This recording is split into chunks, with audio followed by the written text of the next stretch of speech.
or an attempt to review it. The 2010, there was, isn't it? Then 2023, we had it as well. We have gathered here for another section where we are going to have the opportunity to make an input to the review of our constitution. I don't have the lotus to speak much about the background and how far the CRC has come. But then we have the chairman who is with us and his members. On this note, I want to introduce to you the Constitution Review Committee Chairman in the person of Professor Henry Kwesi Prempeh, who is going to introduce his members. Thank you. Can I use this? Good morning.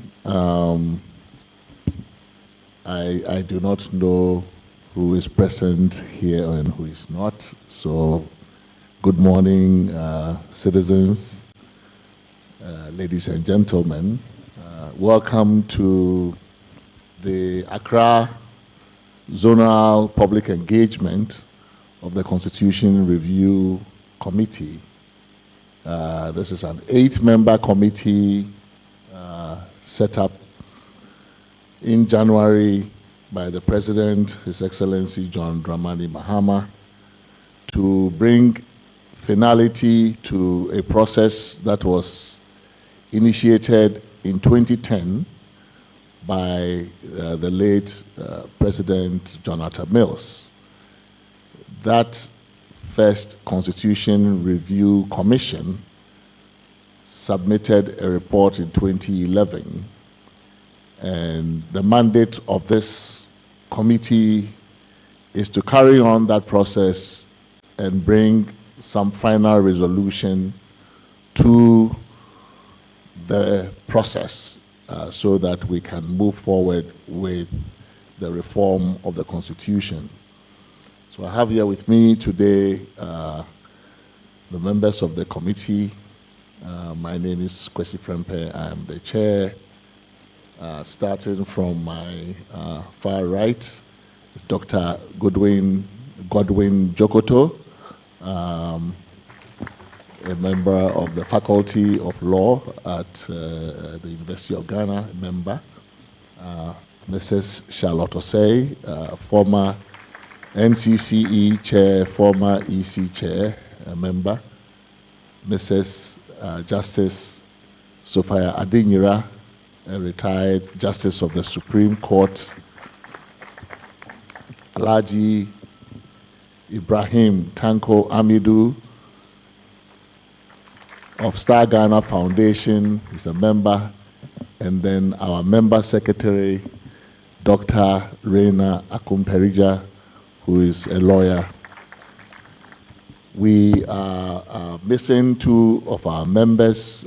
They will be joining us online. We have an online facility as well. So Dr. A.C. Ansa, who is at Ashesi University, will be joining online.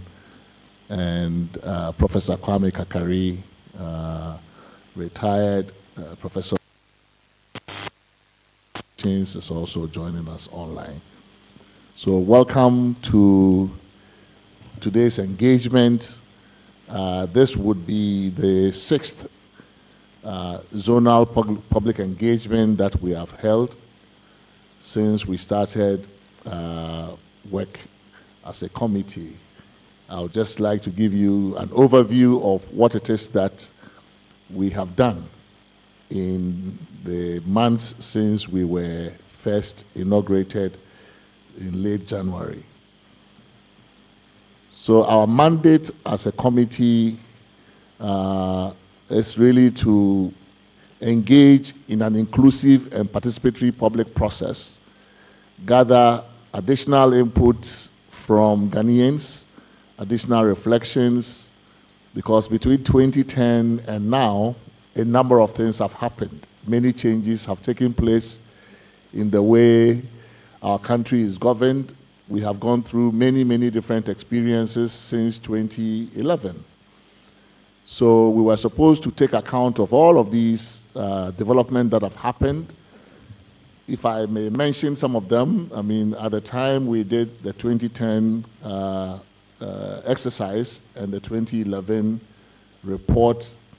If you recall, 2011, our first Supreme Court presidential petition happened in 2013. So we had never had that experience before. At the time the 2010 Commission report was submitted. Since then, we have had 2 presidential petitions. We have had a hung parliament, as Ghanaians call it.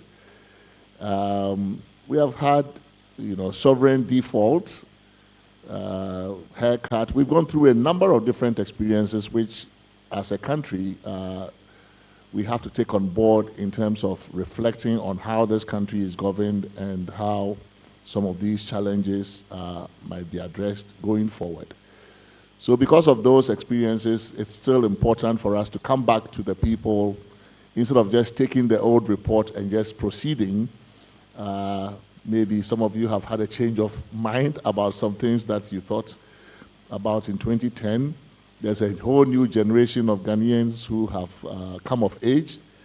The social media generation, they were not quite that active in 2010. So all of these, I think, necessitate our coming back to the public and engaging you further before we proceed to finalize recommendations for constitutional amendments if need be. So that is what we have been doing. We began with a series of stakeholder meetings along thematic, along various themes of the Constitution. So we divided the chapters of the Constitution into several thematic areas, about a dozen or so, and then we started to engage the various institutions, bodies, public officials, CSOs, experts, and others who have worked in these thematic areas. So if we take a thematic area like elections or anti-corruption or public finance or natural resources or local government, then we would reach out to these institutions and persons and experts who work in these areas, invite them for an engagement, and then we will seek their views. So we did that over some weeks. And then we next also looked at the population, some special interest groups who we also believe may have particular perspectives on the Constitution. So we met with academia and some professional bodies. We've met with private sector and organized labor. We've met with the media as a profession, as an industry. We met with the faith community, clergy, mostly Muslim, Christian. We've had these kinds of engagements, most of them in Accra, almost all of them in Accra. And we will, in the next few weeks, be having a meeting with the National House of Chiefs. We also have a meeting coming up with the Council of State. So these are the bodies and others that we have met. And then we also looked at, we wanted to get the perspectives of the eminent persons. These are people who have held high constitutional office. We've met with the current president. We've met with President Kufuor, President Akufo-Addo, Vice President Bawumia, the speakers, Okwe, Bagbin, former Chief Justice, Sofa Akufu. So we've held those kinds of meetings, and then also met with Nana Dr. S.K.D. Asante, who was instrumental in the making of the 1992 Constitution. So you could call those engagements maybe the elite engagements, for lack of a better word. But I think, our real mandate was to come up with a more publicly inclusive and participatory process. So after those engagements, then we started going around the country to meet Ghanaians in their various local communities. So we've been to Bolgatanga, we've been to Tamale, to Wa, to Kofroidia. We were in Ho last week, and this week we are in Accra. So after Accra, we have a few more places to go, and then we will conclude our public participation for the purposes of this review. So that's why we are here today. Nothing is off the table in terms of the issues that you may bring forth before the committee. Our mandate is open-ended. There is nothing that is you can't speak about as long as it relates to the Constitution. And you don't have to know any of the articles of the Constitution. If you think there is a problem in the governance of the country, there's a problem in the politics, in the democracy we are trying to work, in our development as a country, if you think there's a problem, just state the problem and tell us how you think the Constitution might help resolve that problem. On the other hand, if you also think that the Constitution itself or some part of the Constitution is a problem, you should feel free to tell us that there is this part of the Constitution I think it's not working, and this is how I think it should be addressed. So in other words, we are looking for solutions to problems. Right? So this for us is a problem-solving exercise. So feel free, speak your mind. There are no restrictions. If it's something that the committee feels, maybe addressed in some other way, we'll have a dialogue about it. That's how we have engaged the public. We normally start with some members of the public lining up behind a mic and then, saying what it is that's on their mind.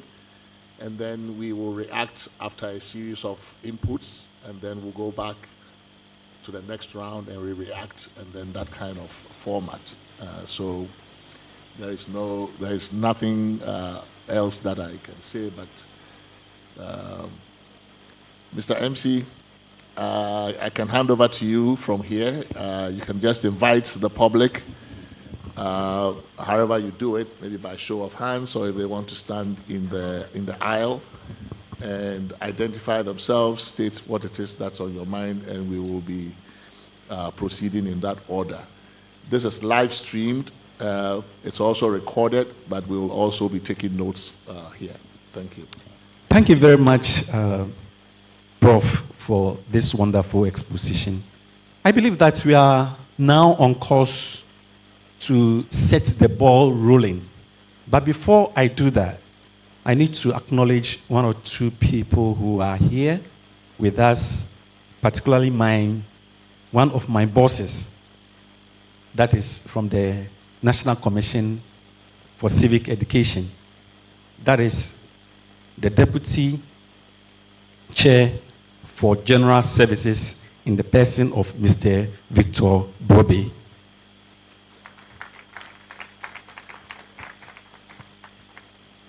We have Nime. I haven't yet seen Name. So please, if you are Ni, just wave at us. Denise. We also have the security services here with us. Please, will you wave? We have our honorable friends, the persons with disability. Wave at us, please. We have women's organizations or associations as well. Please, if you are from any women's organization or association, please wave at us. Wow, I can see a man waving. So it means you are part of the women's association. All right, thank you very much. We have youth groups also here. Please, you are from any youth association or group, please wave at us. All right. Thank you very much. Have we left any group? I can see some students around. Students, are you students? Please wave at us. Let us see you. Okay. We are most grateful that you've been able to make it. And this, I would say, is a civic responsibility. And so clap for yourselves. The chairman has set the ball rolling for us. He's given us the directive as to how this discussion should go. I wouldn't take it from that. But the only thing that I want to say is that we're going to have this discourse in sections. And as the chairman said, the issues are varied. You can come out with any issue that is on your heart. Speak out, but then just be decorum. And more so, we expect that you go straight to the point. Hello?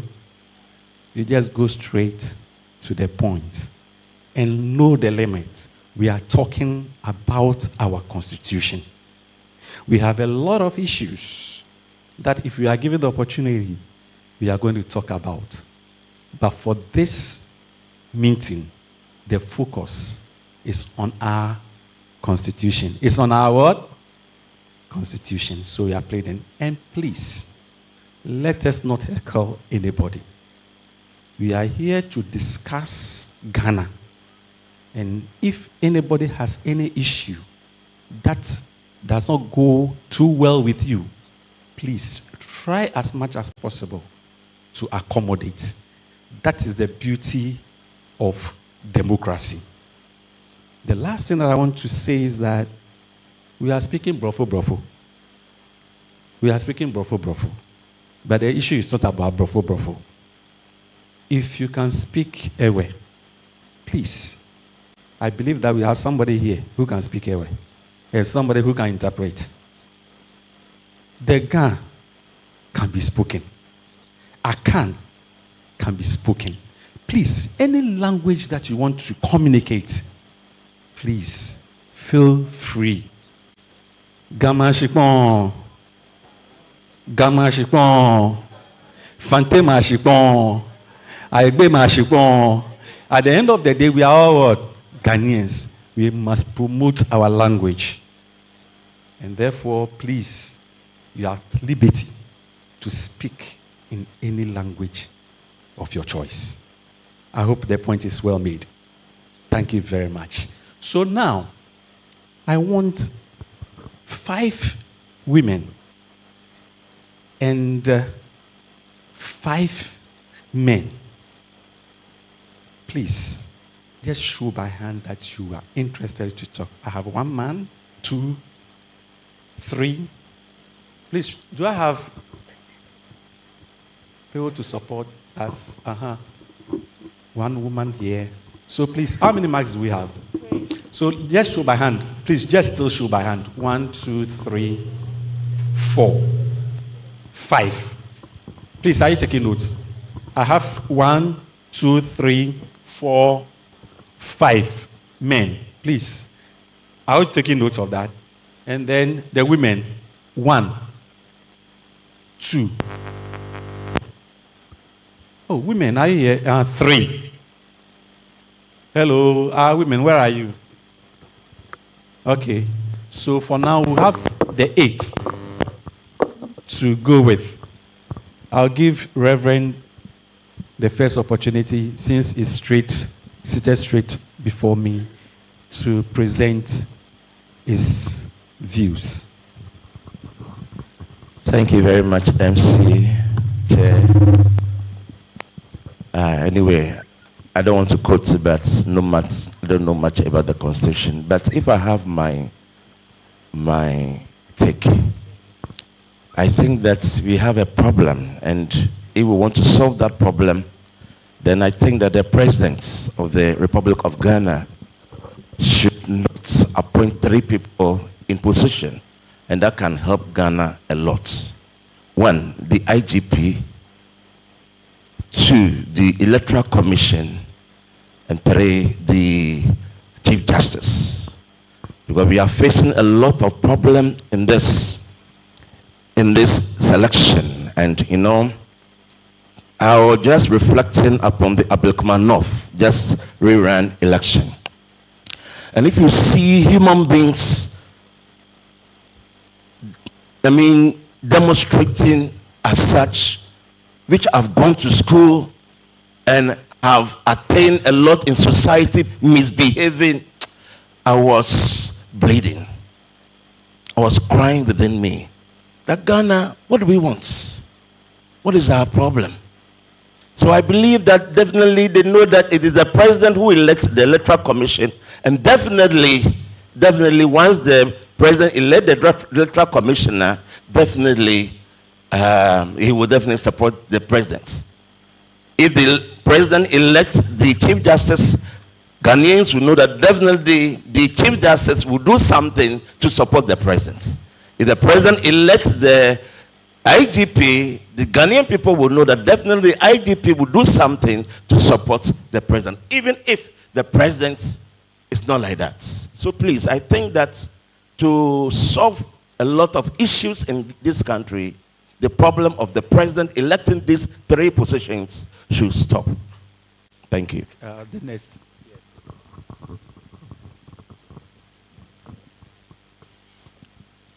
Honorable Chairman, honorable members of the committee, I thank you very much for permitting me to appear before you.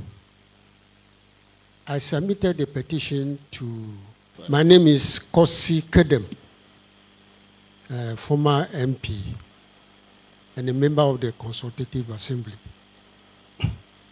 I submitted a petition to the committee, and I was hoping that I will be invited to come and explain 1 or 2 things.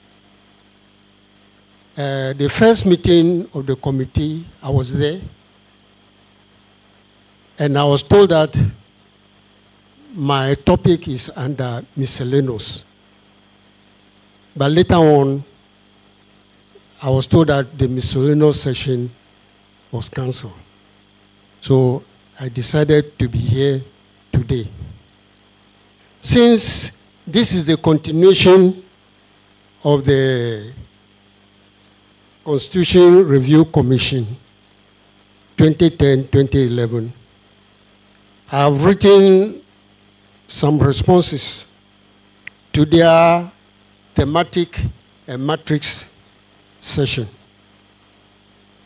I'll be very grateful if the chairman will allow me to present my response. I have also moved an amendment to the 1992 Constitution. That's Article 4.1. I hope this amendment will be considered. I have also submitted a petition on the Ghana-British Togoland Union issue. I should be very grateful if the Honorable Chairman will allow a subcommittee of the committee to meet me so that I clarify 1 or 2 points. I thank you very much. Thank you very much. I want to crave the indulgence of those who have shown interest to speak to move to the middle for us, please, so that we can identify you. I'm pleading with you. If you want to speak, please be in the middle of the terrace, please. Okay. Where are our women? Good. Before we continue, let me quickly do this.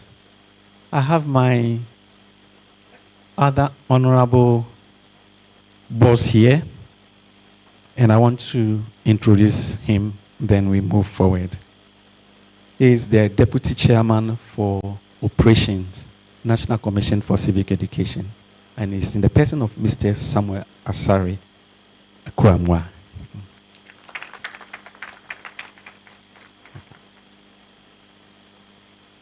Sir, please, you are welcome. So, shall we continue? Yeah.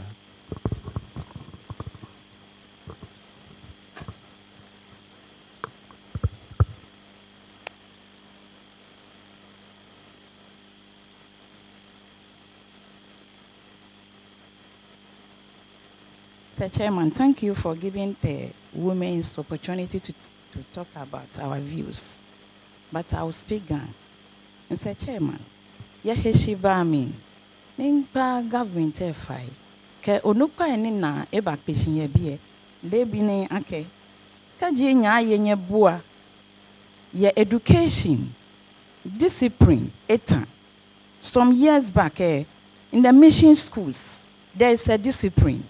But this time, Obanye, introduce yourself. Ofane, Achomi Doris, Amu. Discipline best school, Sami, don. Obana Gbeke, ne fanka klaye, enyemi Gbeke no. Teacher nya UAP, ne cha anwa hunke kagbene, life shueshin. Ejan keke panish Gbeke, maybe abahe certificate yedi. Ke eye primary schools. Eye JHS, SSL hin kula. Some ni no new school. Last year ye Kimbu. Ke agbene hu gbeke ko ye nhia. Eye girls school Accra girls. Eye school mi ne we ka ano. Ninka ano e wo ya school e ka dabi. Ticket ye ka plale. E mami be shika. Niji chonlo hu ye school emi. E wo mi ne we ne ba ya no. E wo ka government e ba wa ni discipline ni sani mission schools, especially mission schools. I'm a best school say no he wale chon e ake kaji ewie brema sani ko ne hu ake chun ni e wo discipline he minta woni hingme abano ni school say anya domoshi ni kagbe kenya school e na teacher ake e teacher ne be ka aka komla e wo le denche e den you are don.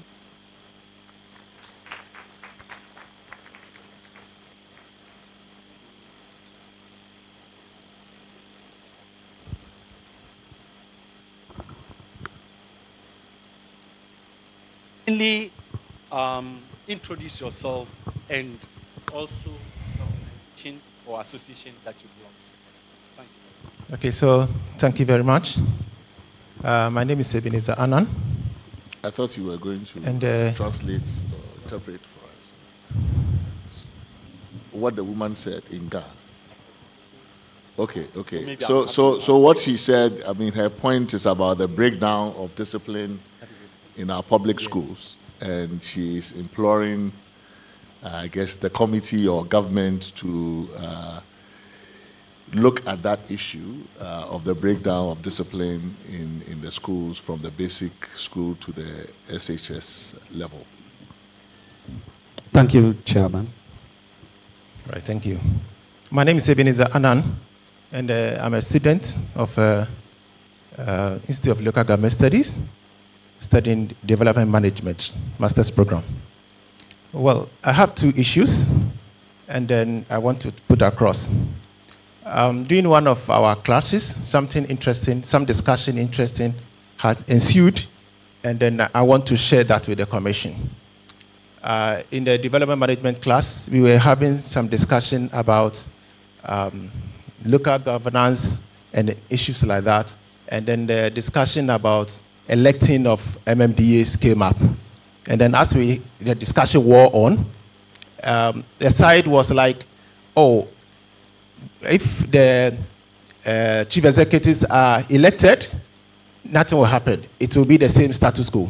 Others said that, oh, it will be great. And indeed, of course, we all agreed that it gives governance, it brings people to, it makes them accountable to the community and to the people. So that is great. But then the angle which was a challenge is this way. Now, and then there was a scenario created. If, assuming we have the president now, and as we have NDC government, and the one who wins, if it were elected and then partisan lines, is of another party, let's say NPP. Now, whose program and policies is the one at the local level going to implement? Of course, we know that per the Constitution, I think Article 56(5) advises the president or mandates the president to present his policies to Parliament within 2 years. Now, that is the policy. It comes out, it has to reflect at the local level. So at the local level, through the medium-term development plan program, the policy, the program at the local level has to reflect the president vision. So here is the case. Now you have a chief executive at the local level who is supposed to reflect it. Fine, but per the Constitution it's supposed to be. But the challenge that we're on was that. And then, of course, we're looking at our politics, how our politics often plays. And recently, the former MP was saying that his aspiration is that the government loses, that his party comes in. A lot of things play in our body politics that we all know. And then the argument was the true implementation of that will be a challenge if we don't look at it and connect seamlessly with the national agenda. And of course, we talk about national agenda, having a national plan, but how well is it in consonance with the implementation of programs at the local level? So the argument was that until there is a seamless and there's a binding correlation between what happens at assembly to the national development agenda, we are going to have a challenge. So I want us to examine that we will have a chief executive elected, but then in terms of the policies, implementation, and the programs, there's going to be a challenge, and we may have to look at the fine lines and then strengthen it. Now, the other one which I have, which is very, very important equally, is after many years in my first degree, I never did my national service. I took a decision after some period to do. Now, I did at GRA, and at GRA we had gone to something they call invigilation. So we went to Makola, and we engaged the market people on the need to pay their taxes and all that. So I had engaged a woman, and then the need for her to pay her tax and all that. Now the woman was then carrying the wares. She brought the wares down and told me, I should go and tell the president to pay tax on his salary. If the president wouldn't do, she wouldn't. And this was a strong statement. And of course, we know from the Constitution, Article 68(5), which in that area, which again says that I exempt the president from paying tax on his salary and then the monument, gratuity and everything and all that. But this is the Constitution speaking. But then in the space of equity, and then even from the moral value of the president, you are expecting people to pay their taxes for the development of the country. And you, the president, you don't pay your tax. I mean, what's the moral message are you sending about to the community people and to all of us? So what the woman said was a strong message. And for me, I couldn't even go on with the task I was supposed to do because it was a strong message. So I want us to look at it strongly and then make a recommendation for that. President, pay your tax as everybody pays. We need to ensure equity. Of course, if you are on pension and all that, I mean, the recommendation could say that you could be exempt of one of the other. So that's very, very important. And thank you very much. Thank you. So your issue has to do with the election of the MMDCs and then about tax. Right. Thank you very Not much. just Tax of the president paying tax. Yeah, the exemption of MMC, that's okay. But then the fine-tuning of the connection between what happens at the local level and what happens in terms of the national agenda. Okay. Of course, I know the commission, national development planning is in the... It is well made. Right. Thank you very much. Thank you very much. My name is Abdul Jalil Yako, Assemblyman Madina Tatanasa Filetra area within Landma. I think he's asked the question I wanted to ask. The first one is asked. It's all about the election of MMDC. Very, very key. I'm requesting for this because of the experience some of us have had as assembly members in Landma. For the last 5 years, we have been assembly members, but we are not seeing anything because of the partisan level of our hierarchy. Secondly, I would like them to ensure, to spell out at least emolument of assembly members within the Constitution.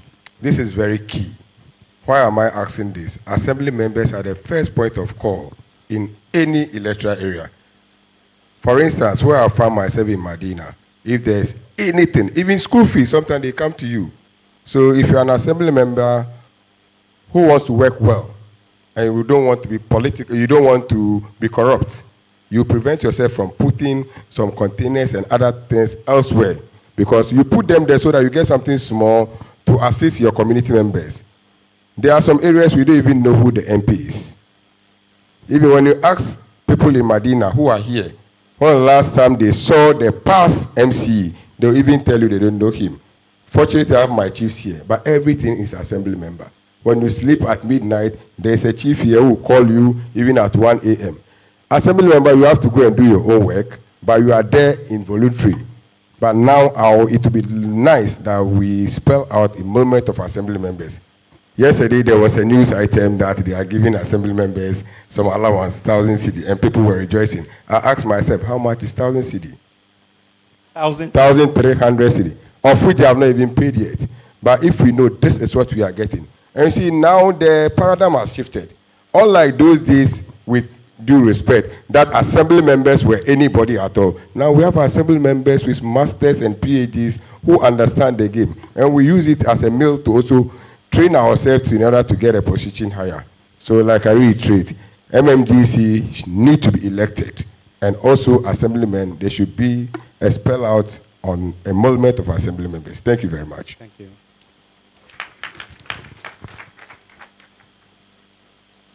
Good morning. My name is David Edukrante. I'm a staff of the National Commission for Civic Education, Lankwantanan. I'm also the officer in charge of Presbyterian Boys Civic Education Club. So my first question is, in Chapter 8 of the Constitution, specifically Article 62B, it talks about the qualification of a president. It states that in order for you to become a president in Ghana, you have to be 40 years and above, where the youth dominates the population. So I want the committee to review this particular clause in the Constitution. At least it should be 30 years going. Unless maybe you want to say the presidential positions are reserved for older people. If not, I think for fair representation, it should be at least 30 years and above.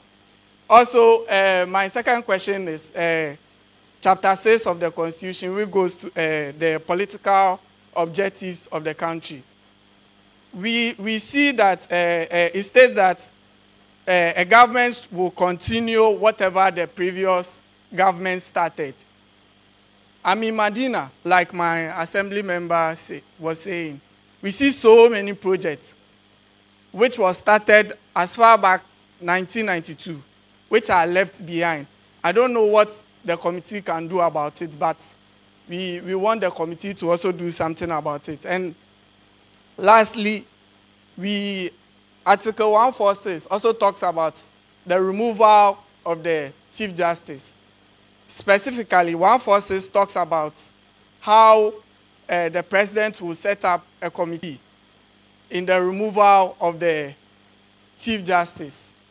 In the committee, what I read is the president will appoint 2 justices of the Supreme Court to be member of the committee.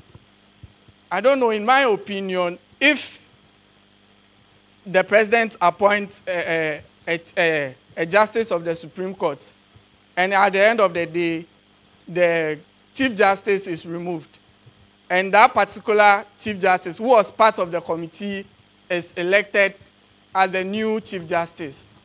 To me, I think there is some conflict of interest in it, because if I know the result of my work will be the removal, and I'm also in line to be appointed as the Chief Justice, I think there is some conflict of interest in it. So that part should also be looked at. Thank you. Thank you, too. Good morning. Good morning. Penifo a nyina mpɔtɔm ka twi kakra. Katwi. Efrem gifting a. Mekasa fi Ga Adangme Youth Association. Mpamocha wo ye wo krom ha. Na esi a $2 mu. Dollar ka high. In fact, uko jina ho se wo to ade a. Wanemu a ujina ho a na ya to ade ni. Oda ho se ukoyi sika kra ba be soso na ya san atom biom. Ha adwen papa. Ye hu be ye hia nkasa wo krom a. Nyame adum. Sesi a se ne tie na e wo high no. Aba fom. Nyame bi a time na dollar ne ye 16 plus ni 17 plus no. Omoton no. Still e da so ti baby etina. Metumi aka say nima 1 or 2 bi die. Ti say anwa ni emo enu pe en metumi aka sa ho. Be dia aka ni die e da so tim baby etim na. Na mpese mbisa say ebetumi ye ho bibi ana. Because akwai say ne ye ho aye hye emre bi na atwemu no. Saa mu na ye wo. Nanso na enti saa. Enti mpanyimfo mpamu chaw. Se mbetumi aye bibi wo ho a munye maye wate. All that our lady is saying is that the economy is taking shape in terms of the dollar rate. But when you compare it to the prices of goods and services, with the exception of rice and oil, all other stuff are still up high.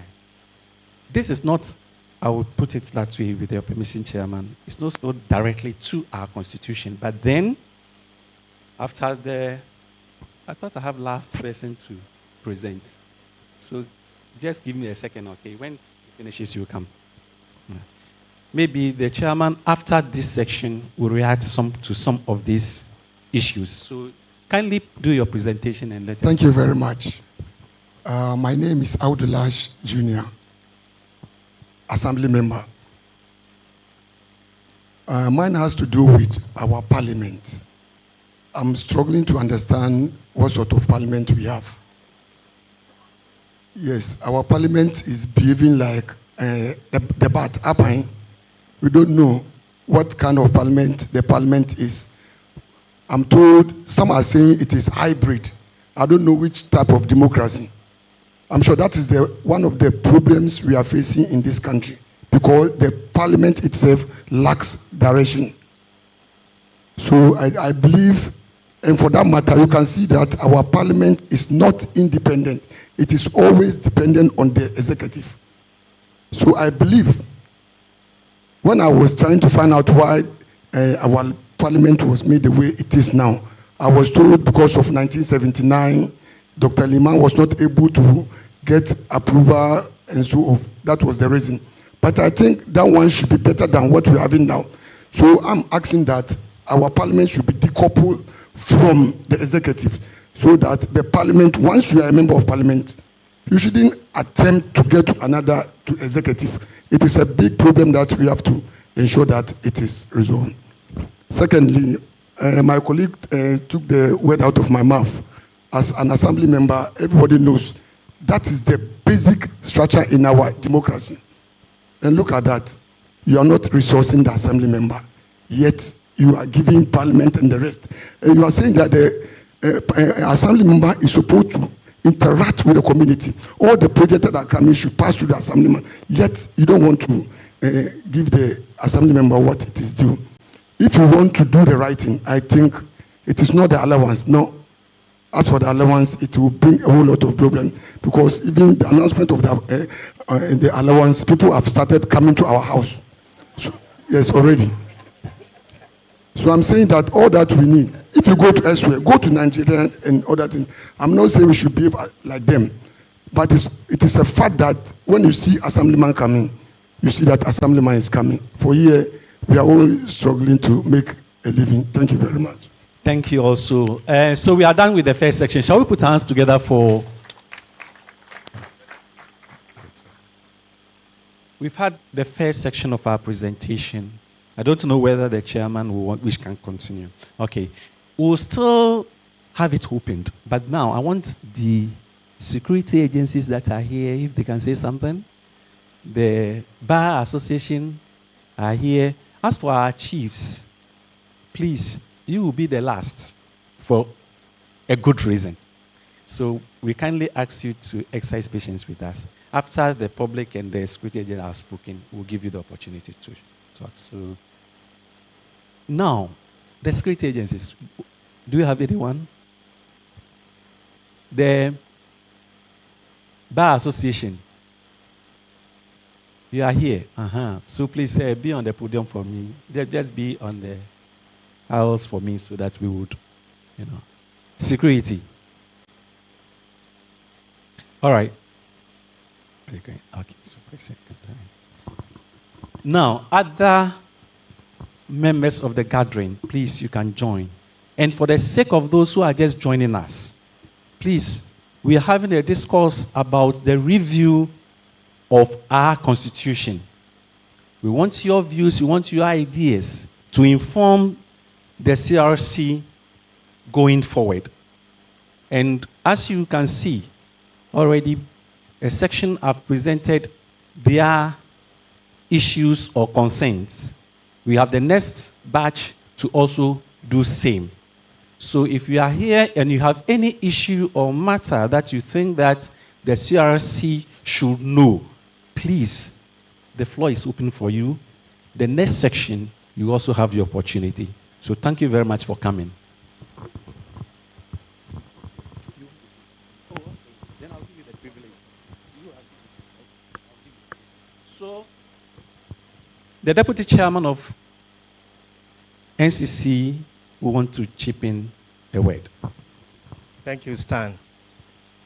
Good morning, Prof, Chair, and esteemed members, for the opportunity. My name is Samuel Lasare-Kwamwa. I work with the NCC, and I'm coming at the back of the lady who spoke in Chi about the dollar. My concern, or the issue I want to raise, is related to that, but it borders on food, and it's about our rights as human beings or citizens, our right to food. I mean food security and access to potable water. I'm not talking about legislation. Can we make it a constitutional matter? I'm looking at what Galamsey is doing to our water bodies. If the Constitution has a foundation for protecting our water bodies and guaranteeing access to potable water for our communities, I think it will be a very solid foundation on which we can even make legislation to ensure that potable water is accessible to all our communities in the country.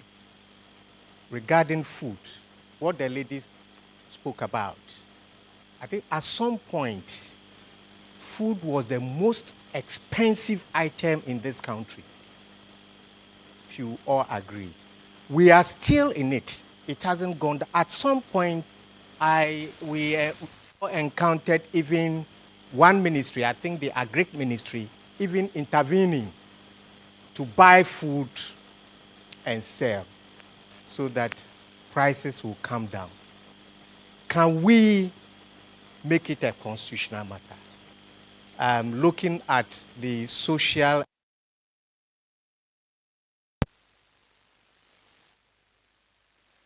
policy, I think chapter 6. Is there anywhere that we can find space to put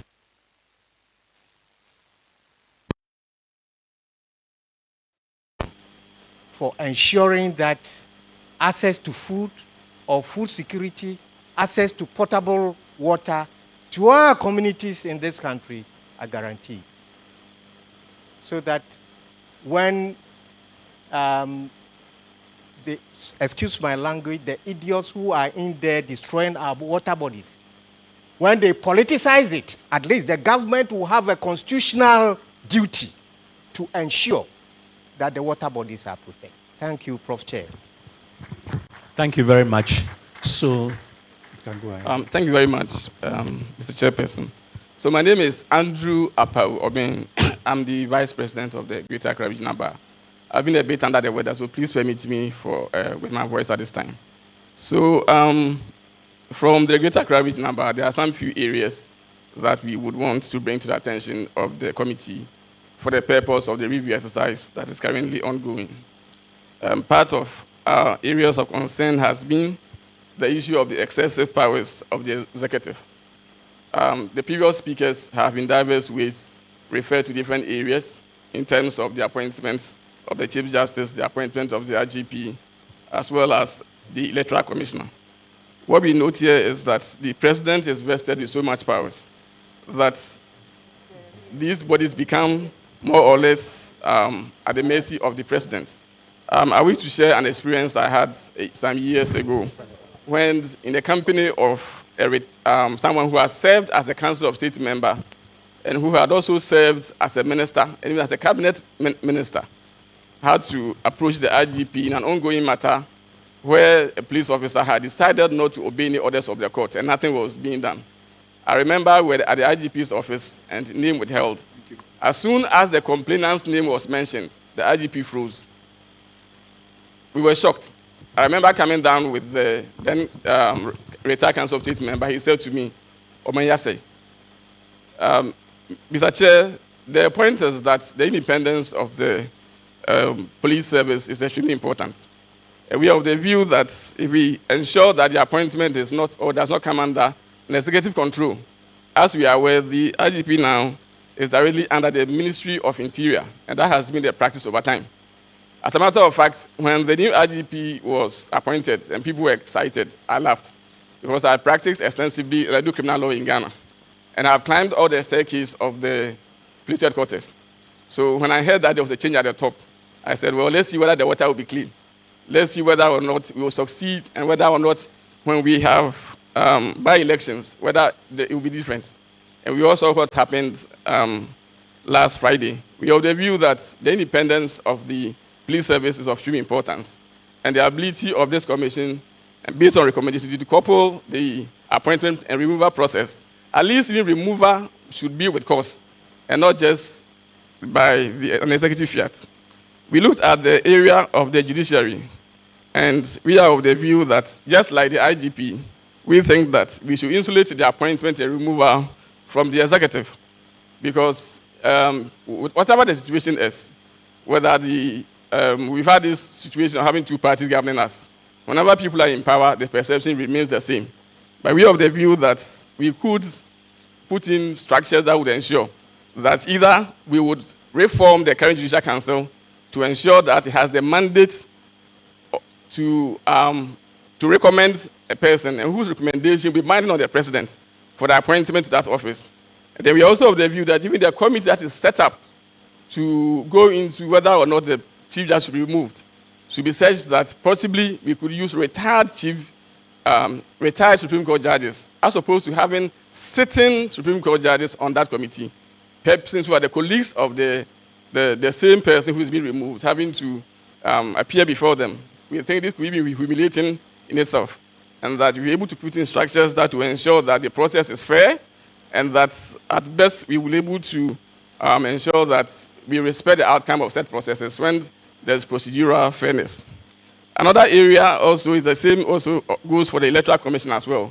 We think that some of us, I think in 1991, I was a student when we were told that there was going to be a referendum. At the time, we had to rely on our seniors who were studying government to explain to us what was going to happen. But at least we were promised that we're going to have a system where those of us who only used to one president in our life, being former President Rawlings, we're going to have opportunity to have another president. So we're excited. We're promised good governance and electoral integrity. We got to a stage in our electoral journey when at the onset, we were always afraid when elections were coming. Because I remember around 92, as children were told that if Rawlings loses, he won't hand over and there will be war. So whenever elections were coming, some of us were afraid. But we've had situations where government has changed hands several times in this country. But we still continue to question the persons who occupy that office. And we've noted that under Dr. Aferijan, there was change of government, though they appointed by different governments. So what we need to know is that continuing to build integrity and respect for that institution, we should, as best as possible, having learned from my previous experiences of how we have governed ourselves, to try and also ensure that the processes for the removal and the appointment, as best as possible, are also taken away from the executive. Now, we also had other speakers speak about the election of MMDs. Our position is that, yes, that is ideal, and that is perhaps the global standard. But we think that we should hasten slowly. We say so because the structures of accountability at the local level are extremely weak. If you look at what happens at the national elections, be it the presidential elections or the election into parliament, we discover that the cost of running these elections have become justification for people to dig their hands into public funds.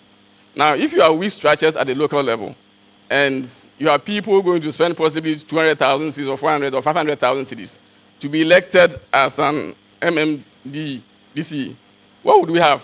Would the person justify how they govern or use the funds because of how much they have spent on the election? So until we have been able to put in structures where assembly members understand that they are not at the beck and call of the MCs who will be elected, and that there will be a budget that will be approved and people will be held to account, I believe that we need not rush through that process, even though that remains the golden standard. Another area that has become of importance has been the presidential absence and incapacity, where we have had situations where speakers of parliament have had to be sworn in. I believe that this has been challenged in the courts, but the courts seem to have stuck with the constitutional provision. But we think that this should not be the way forward. Times have changed. Presidents everywhere, even aboard aircrafts, have access to internet communication facility. And they're able to have, wherever they are, you can turn it into their command centers. It can be in any village in this country or outside of Ghana. They will be in charge with their commanders of the armed forces.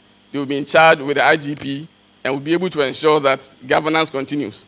We have been lucky that the speakers of parliament that we have over time sworn in have not taken any drastic action. Maybe by the time the president comes, the finance minister might have been fired. That would have created chaos. But at least those are the discipline. But I think that having regards to where we are as a nation, these are things that going forward, we need not continue to have it under our constitution.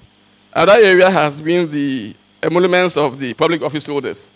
The last parliament ended, and we saw that some people were re-elected. They are going to continue. Some people come from constituencies where they can continue to be re-elected so long as they continue to run.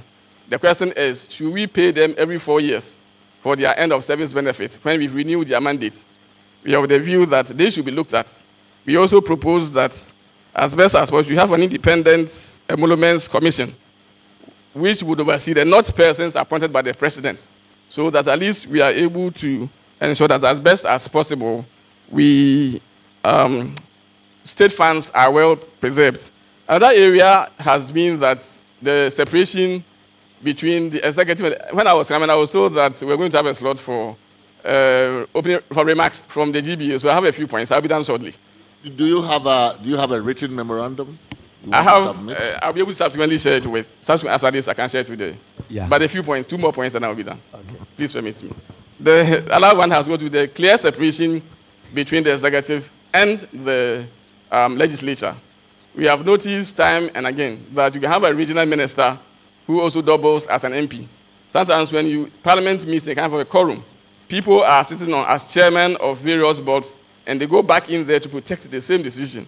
We have the view that it's time we separated the two bodies so that we are able to have a clear separation. And then this leads to by-elections, that a party that holds a seat where the seat becomes vacant, that party should nominate a person to fill the seat. I believe that is one way that will stop the bloodshed, will stop all these by-elections and the issues that we've been facing in the country for now. So at this point, I'll leave my comments here. Yeah, thank you very much. The rest to the committee. Thank you very much. I allow this time because it's presenting on behalf of the Bar Association and not a personal presentation.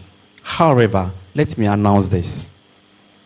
If you have a paper and you need to submit. This is the email of the CRC. Submissions at constitutionreviewghana.org. Submissions at constitutionreviewghana.gh.org. Please, if you have a material that you need to submit, when you come, just give us the key issues, just one or two of them, and then either submit the hard copy to us. The email again is submissions@constitutionreviewgh.org. So this goes to it's one word, please, and small letters. Please take note of that. The committee is also receiving hard copies of your views. So kindly take note of that. So you are from an organization and you have collective views. Kindly highlight one or two and then you submit the hard copy to the committee. Thank you very much. Please, you can. Okay. Peter Atupari is my name. I'm also a member of the Greater Accra Regional Bar. And the points I have to make are points that could have been incorporated in the presentation by my colleague. They're quite distinct in a way. So I will mention at least 3 of them, and I will be done. And the first point, let me just state that it relates to the point made by our good friend here about right to food. Right to food. And one of the principles about human rights is about indivisibility or interrelatedness of the rights or interdependence of the right. For instance, your right to life, the fulfillment of your right to life may depend on the right to food itself. It may also depend on the right to health. Because where you don't have health, care, where you don't have food, you are likely to die in that particular context. But the right to food in the relevant literature entails 3 points: availability of the food, accessibility of the food, and adequacy of the food. I've realized the last one is adequacy. Adequacy. So you have availability, accessibility, and adequacy of the food. If you look at this particular right, it is not just about putting rice balls on people's tables or providing wache to somebody or providing kenke to somebody. If you take a look at these 3 principles and you want to target them with government's actions or government policy, you should be able to get to a certain level. Let me explain the accessibility. Accessibility happens to be the economic power that a person has to be able to access or purchase the food on the market.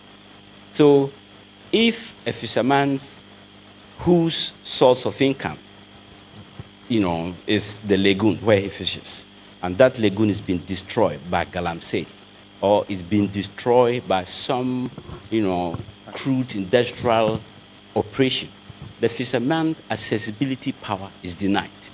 And in that case, the fisherman's right to food is being threatened.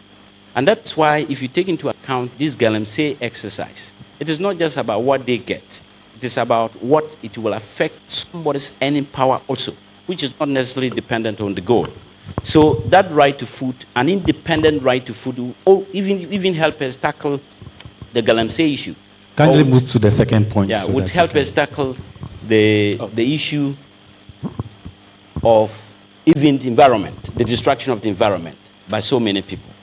Now, the second point I have to make is the inadequacy of Article 12. Article 12 purports to provide a limitation clause to the whole human rights regime of this country.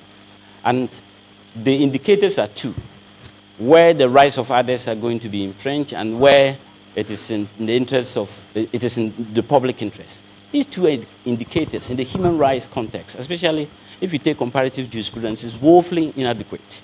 And that there will be the need for us, for purposes of being serious with Chapter 5 and Chapter 6. And Chapter 5, by the way, is about fundamental human rights, and Chapter 6 is about the directive state principles.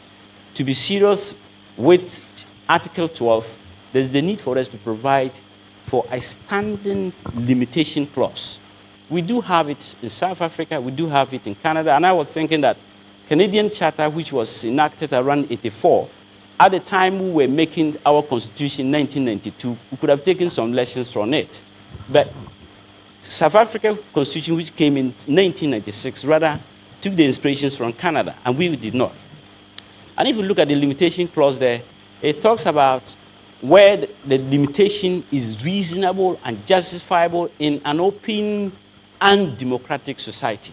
That is wide enough for the Human Rights Court, for even the Supreme Court, in a case where appellant cases have traveled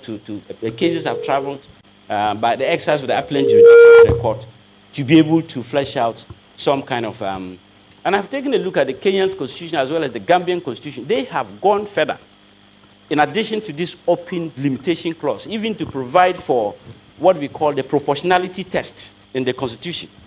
Whether, the nature of the right itself requires that, whether it is important, whether there's a less restrictive means that could have been adopted and things like that. So I am of the view that if we can amend Article 12 to incorporate a standing limitation clause, which is broad enough than the limited context that we have for that. And I urge so because, that's the last point, I urge so because the justiciability arguments in Chapter 6, remember we began with a struggle with the Supreme Court. The 31st December case, Justice Adade in the lone voice, in the majority, said the whole constitution is justiciable. Then Bamford Addo, leading the majority in the Siba case, also said, they can't be justiciable as a freestanding right, but if they are capable of being read together with the provisions in Chapter 5. Then we have National Lottery's case, where the court was unanimous, through Datiba, saying that presumption of justiciability. There's a presumption of justiciability. I think that where we make explicit provisions for socio-economic rights, this presumption of justiciability thing could be looked into. Because even though it is good for our current circumstances, there is room for judicial creativity or there is room for judicial activism with that presumption. It depends on who is holding the pen at the time. So I think that explicit provisions on socio-economic rights, such as the right to food, right to housing, right to health care, and what have you, would help us to avoid the obstacles or the bottlenecks that we may encounter with the presumption of justiciability thesis. I thank you.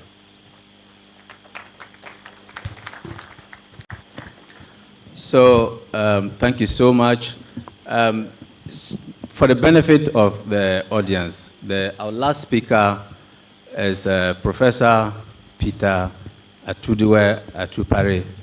He is also a traditional chief and overlord of the Mayoro traditional area in Avrongo Upper East. And he's the incoming dean of the School of Law, University of Ghana.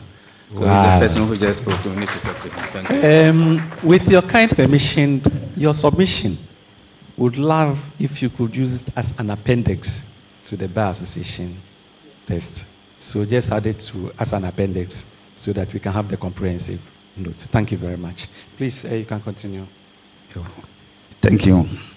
My name is Charles Esiedu, Secretary to Abrikuma Central Drivers Welfare Committee. Mr. Makantwi. My submissions here too. First one, no, Yebrana Bakun Eboso. Na a by-election of parliamentarians.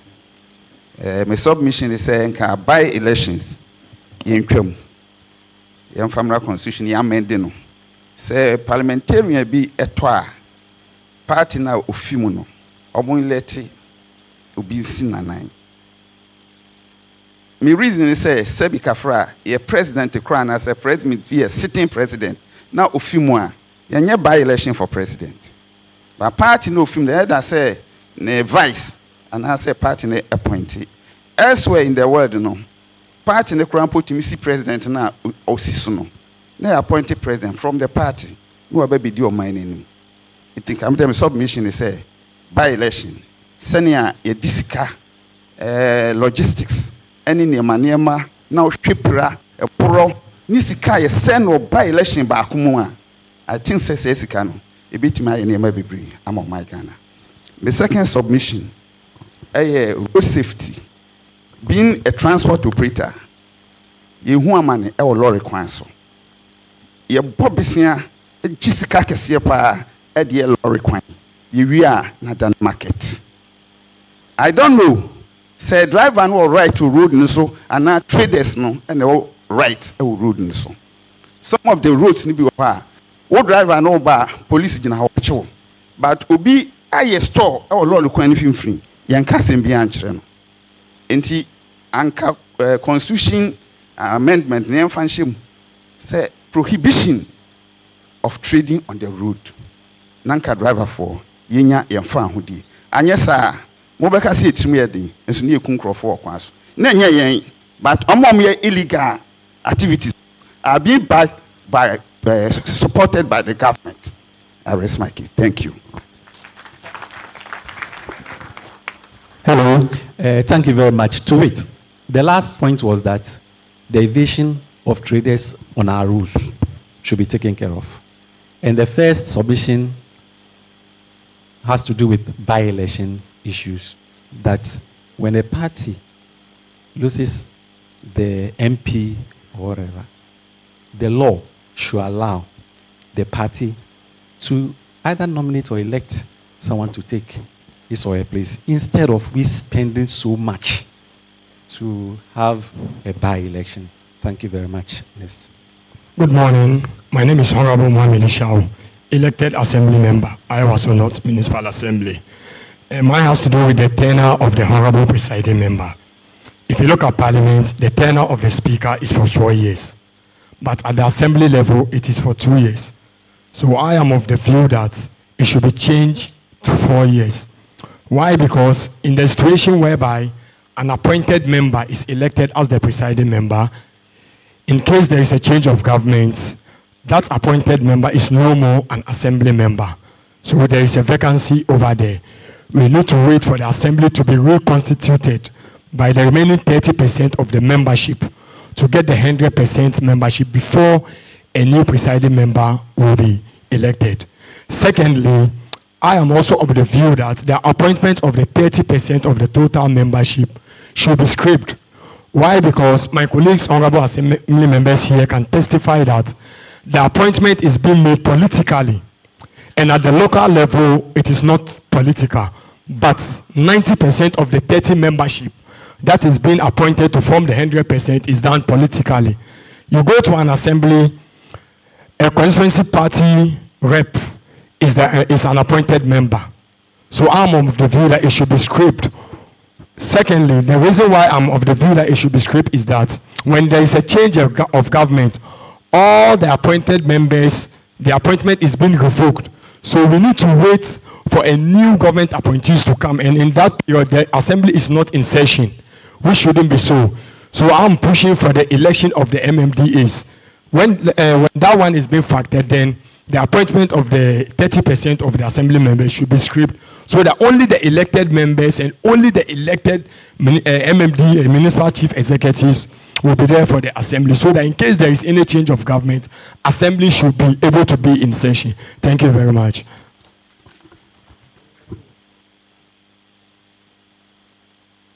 Good morning. Good morning. My name is Prudence Mensah, a member of the Civic Club of La Paz Community Senior High School. Please, with the constitutional review, I suggest that there should be a national development plan to binding all the political parties, so that there will be continuity of developmental projects, so that developmental projects will not be left there. Because some, when you go to some locals and some communities, there are projects which have been left there for a long time and which have not been continued. And then it seems like some communities have been neglected. And then some, like they pay more attention to some communities, leaving other communities. That is why sometimes we have communities looking like zongos while they should be well developed. Thank you.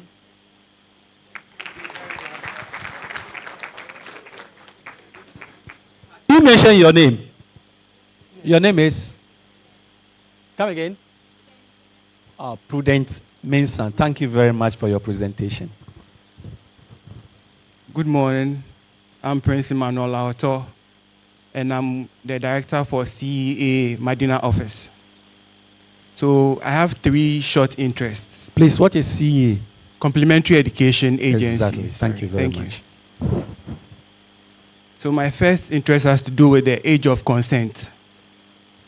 For my country, it is 16.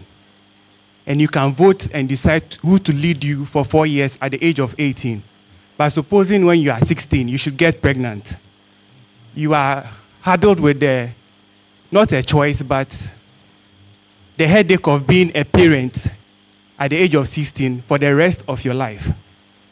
So I want us to look at that.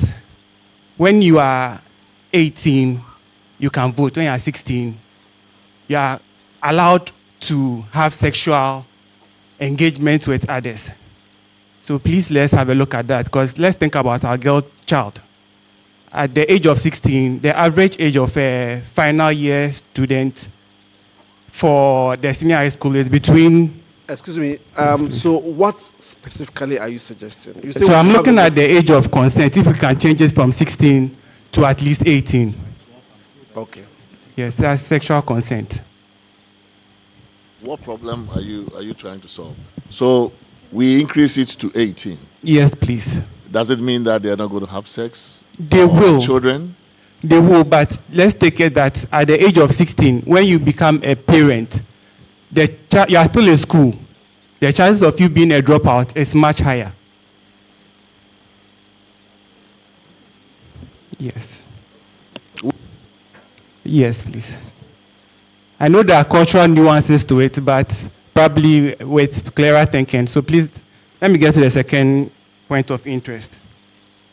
So the second point of interest is if there can be harmonization of ages for various restrictions assigned to things like voting, consent, marriage, positions of leadership. So just recently, they were trying to pass a Okada law, allowing people to do the Okada. Then there was a challenge with the age at which they can do the Okada. So they were looking at 25, and the Okada rider said they should do a 21, because I believe that's the age of contract. For age of marriage, when you get to the marriage registry, they realize that it's not even 18 or 21, it is 23. If you are not 23, you need a consent, and it has to go through the court. So an affidavit before you can, a consent from your parents or your guardian before you can get married.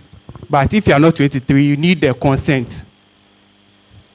I believe a lot of people are surprised by that. I was also surprised by that too. And then the final one, if it is possible to connect the right to vote to paying of taxes. And for that matter, if the age of voting can be increased to 21. Yes. Wow. So most of the time, if you are not paying taxes and you are making very important decisions that affect the economies of people, by 21, a lot of people are engaged in work. At 18, often people are in school, probably doing tertiary. Now we have free SHS, and now we have first year free tuition. Let me find out from you. Yes, please. So if I'm 30 years old and I'm unemployed,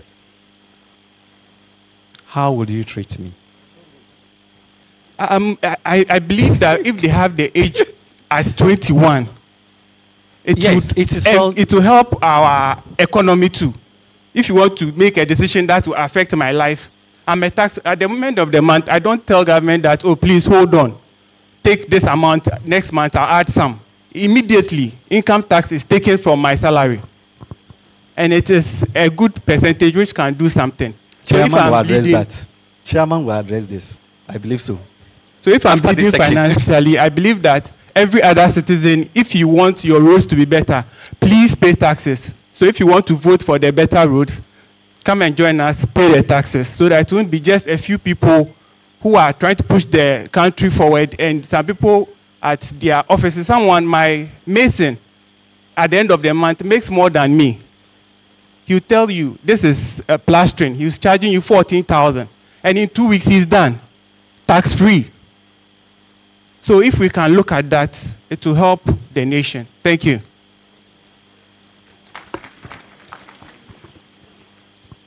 So we have the last three, then the chairman will come in. Thank you, Professor Chair. My name is Apostle Ben MacArthur. I am the sitting president of the Ashaman Ministers and Churches Association. Let me first say that I wholly subscribe to the last point the last speaker. He made about 3 points. The last point about making those who vote to pay taxes. Yes, I also subscribe to that. Now, I have some few points here. I pray the chair to take them. My first one is the committee should do well to spell out clearly who a citizen of Ghana is. Because recently we all saw what happened in Ghana when it came to some registration of a card, who is a citizen and who is not a citizen. This issue has not been properly handled. If the committee can come out, spell it in black and white, who a citizen of Ghana is, I believe it will help all of us. The second issue is to do with the possibility of legislation of funerals. Funerals. We are all aware how much families spend so much on burying the dead. Is there a possibility that the can put in something in the Constitution to limit how much we are wasting on the dead?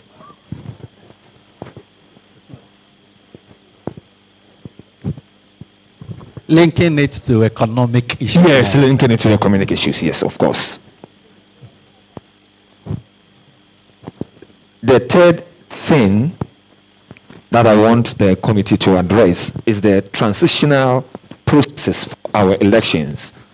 I believe that almost about a month after elections, there is a stalemate as to the outgoing government and the incoming government transitional processes and all the snatching of toilets and road garages, lorry parks and all that.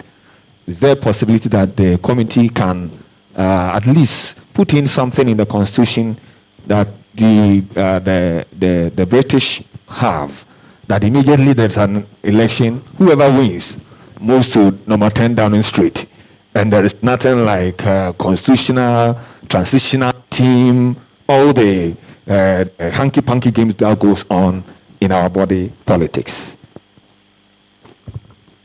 The fourth, which might be the last but not the least, can we as a nation look back at cutting down on how much we spend on the Article 71 office holders?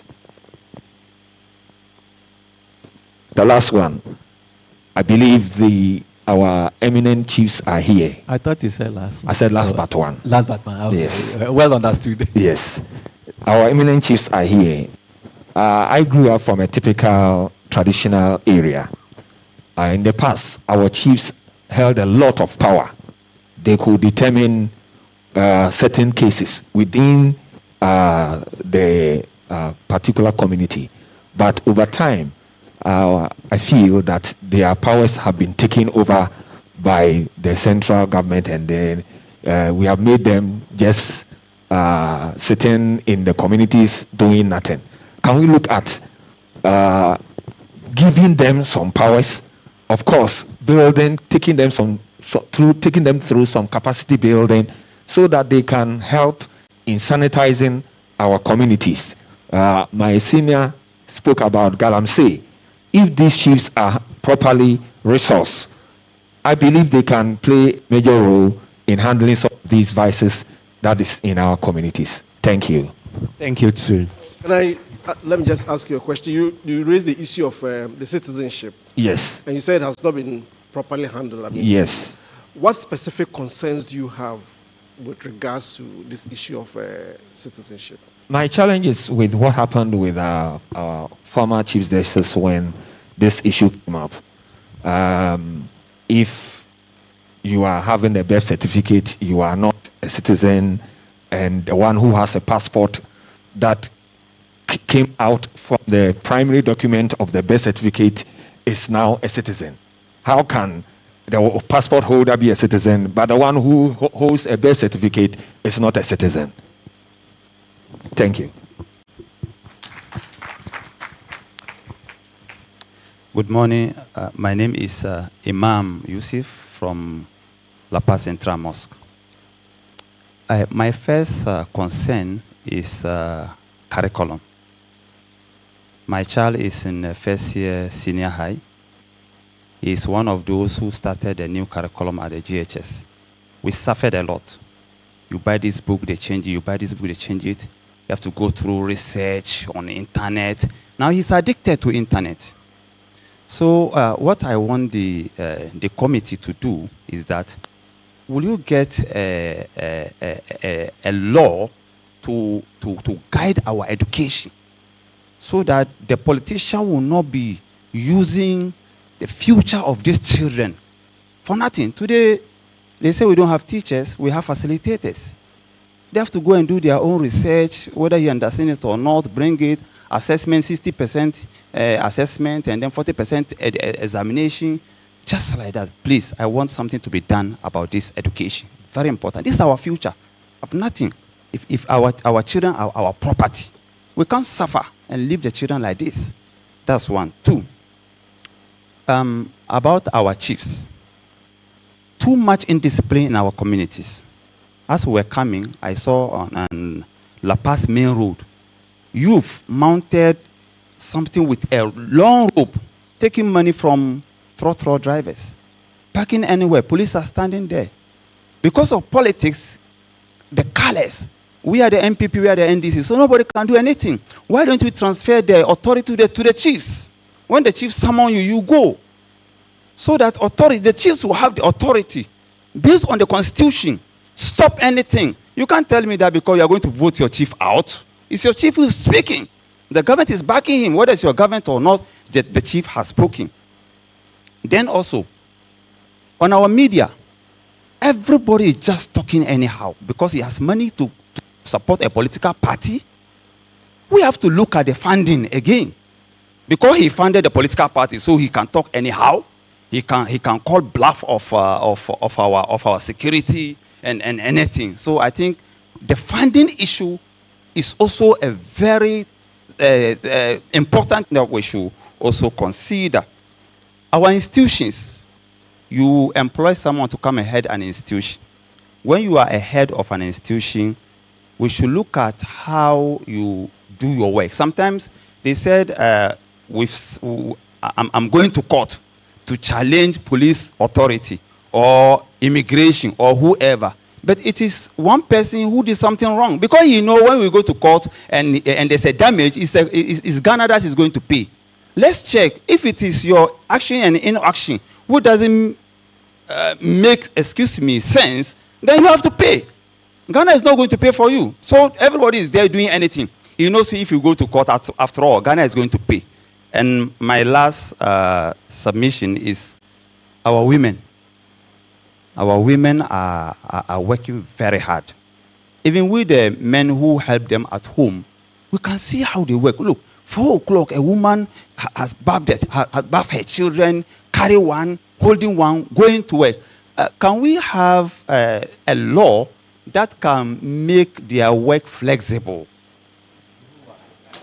At least 4 hours a day. 4 hours a day. She closes early. On the traffic, you see a woman driving. 7 o'clock, 8 o'clock, she's driving home. And the children are taking a different view, learning from others. You are feeding a child to become what in future? If no parent, nobody is taking care of them. We We are just working, feeding them, excuse me, like animals. It can't work like that.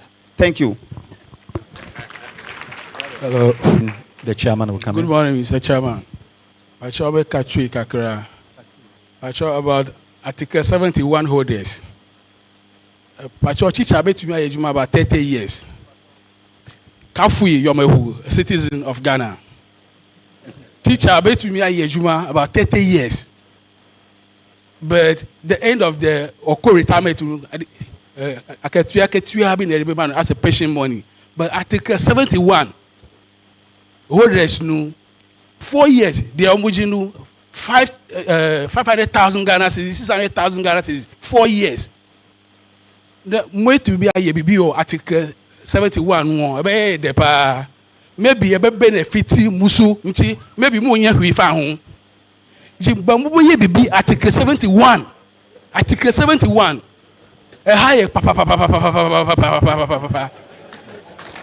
second one, Vice President Onukwa, Chairman of Migration Service, Chairman of Prison Service, Chairman of Police Council. It's too much. A higher or mine. Ada mu ye bibi fa hu or constitution mu a dachi BBC a member mu boy subuo edamase. Thank you very much. All that he's saying is that Article 71, we all understand, isn't it? The Vice President, Security Councils, security agencies, no, he is the police and what? Oh, let us mention. And what? That is all that is his concern. Before the chairman comes in, and for those who are just arriving, please, we are discussing your concerns about how the Constitution Review Committee will incorporate your concerns they are going to consider to ensure that we have a quality constitution, we have a quality constitution going forward. On that note, Chairman, please come in. Thank you very much for all the contributions so far. Many of the themes and the issues that have been raised here so far are familiar to the committee because these are recurring themes. We have gotten many of the same comments and inputs in the rounds that we have made so far across the country. The appointment of, the Reverend started off, I think most of the representations and submissions we have received around these three offices, IGP, essentially, or makes these office holders sufficiently independent. At least that's the perception, that it gives a certain perception that the office holder may be beholden to the appointing authority. So, in fact, many people would like to see some protection for these offices. You were not clear, or you didn't have any specific proposal on how, for example, the IGP must be appointed. The IGP, of course, is our chief law enforcement officer. Law and order is the primary duty of government everywhere, right? Everywhere, right? The first duty of government is to protect the citizens from violence by third parties, from crime and all of that. So every government has an interest in who will head the police. But at the same time, I think we've seen enough in our democracy. That is why we are all worried about that person's impartiality from a partisan or political perspective. And you mentioned the election, electoral offenses, and the fact that these things, we see people committing what appears to be election-related crime, but who are not either arrested or prosecuted. So it's an important concern, and we have received similar things. It would be helpful if you have some specific ideas as to how you think the IGP should be chosen. So the independence issue comes in two ways, right? So at the end is the security of tenure. Once you are appointed, our experience has been that IGPs are removed at will.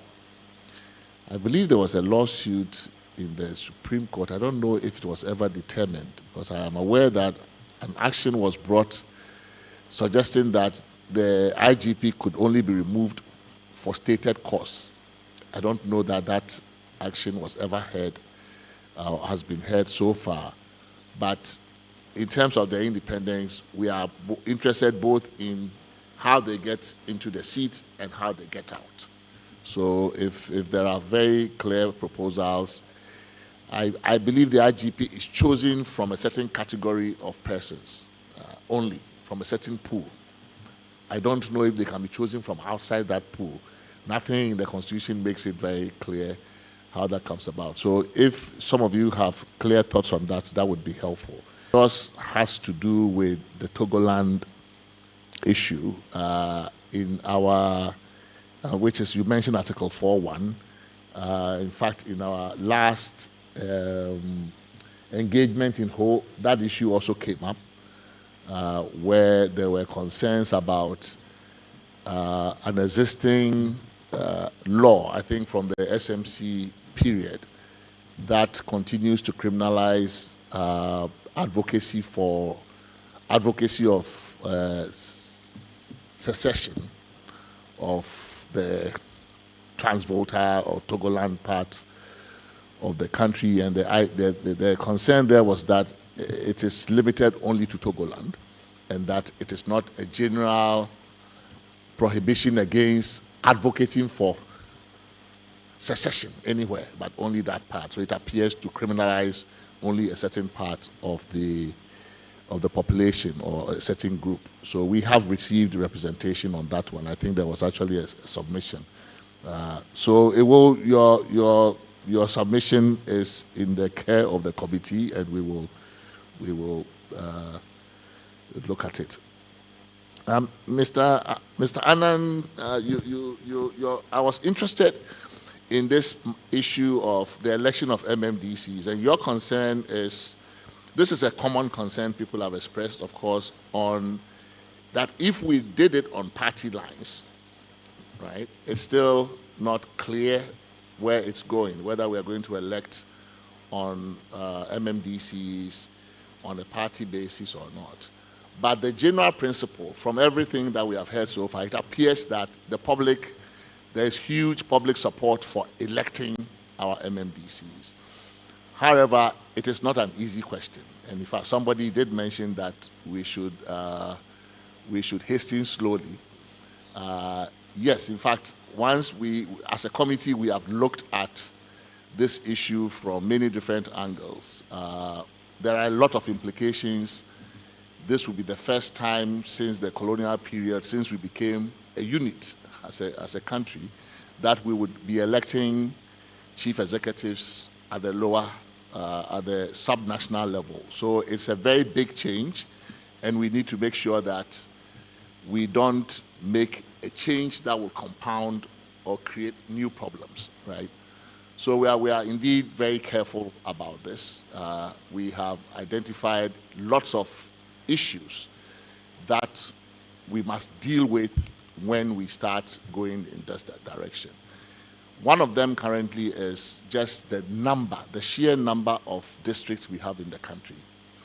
We currently have 261, almost close to the same number we have in Parliament.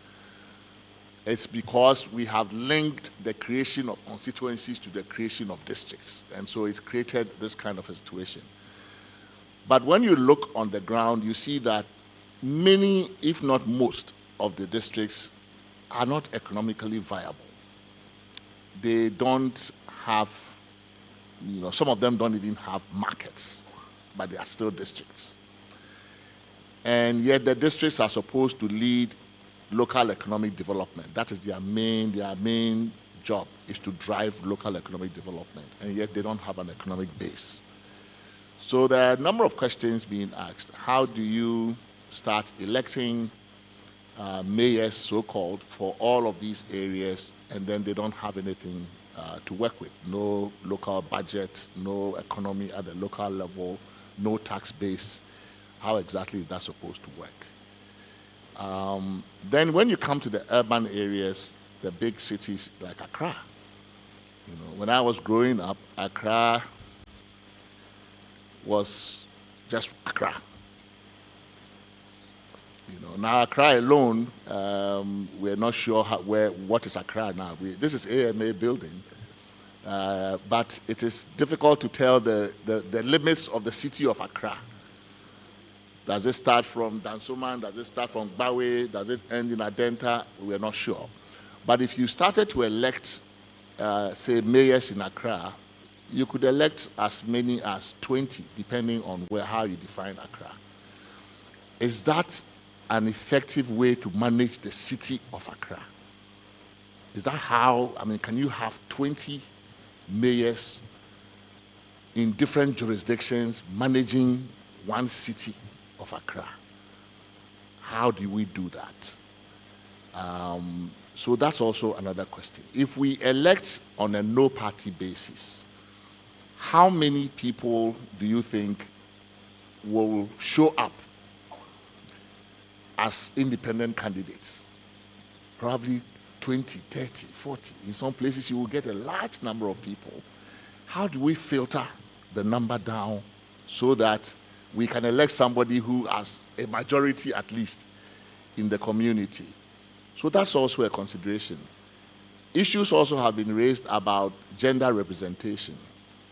If we elect without parties,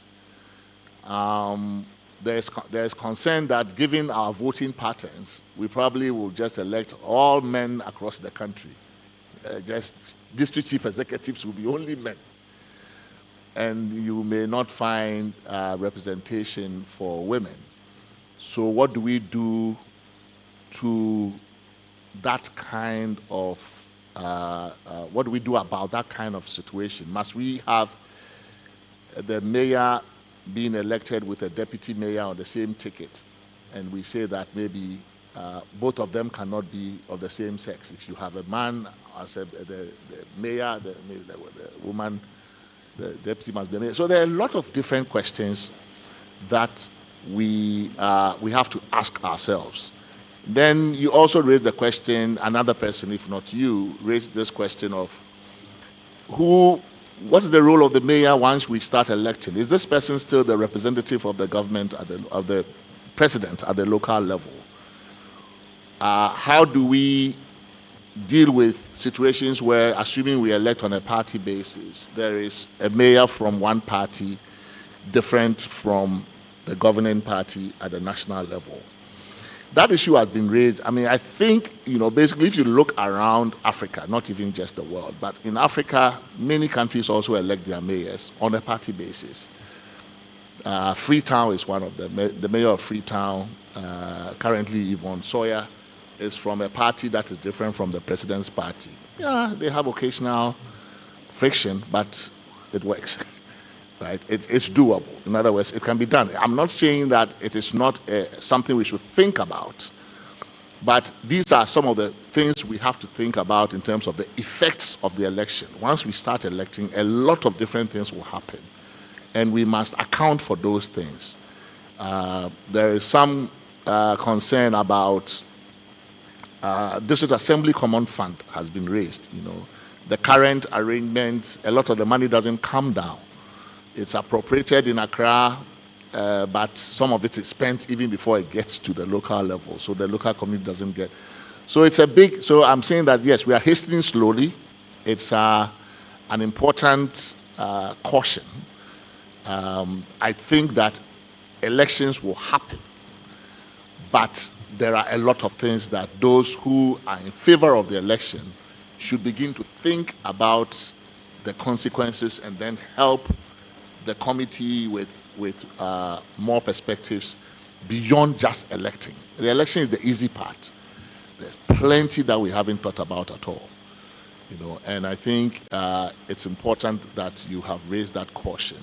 And we are also, asking for more insight from people about that. One interesting effect is what happens with when you elect the political head, the mayor, what happens with the decentralized agencies that work at the district level. The mayor alone or the chief executive alone cannot do anything by themselves. They have to work with agencies. These are central government agencies decentralized to the local level. What is going to be the relationship between the mayor, the chief executive, and these bodies? Is the district director of education going to report to the mayor or still to the regional director at RCC? Is the district director of health going to report to the mayor? So all of these things have to be sorted out so that we will have a system that works. Otherwise you are going to create problems. And then what happens with the chiefs? Currently, the chiefs indirectly get consulted. They have influence. Maybe they may not have a veto over who you choose as the district chief executive, but at least some of them get consulted. Once you elect, there is no consultation. The people have chosen, this is the person we want. But what is the nature of the relationship? Many people here have spoken about the role of chiefs. And it is a recurring question, that at the local level, especially outside the big urban areas, chiefs are very important still.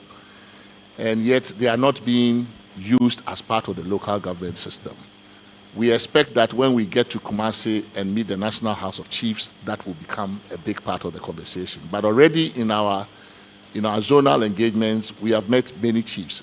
Many paramount chiefs have attended our events, and they are concerned about that.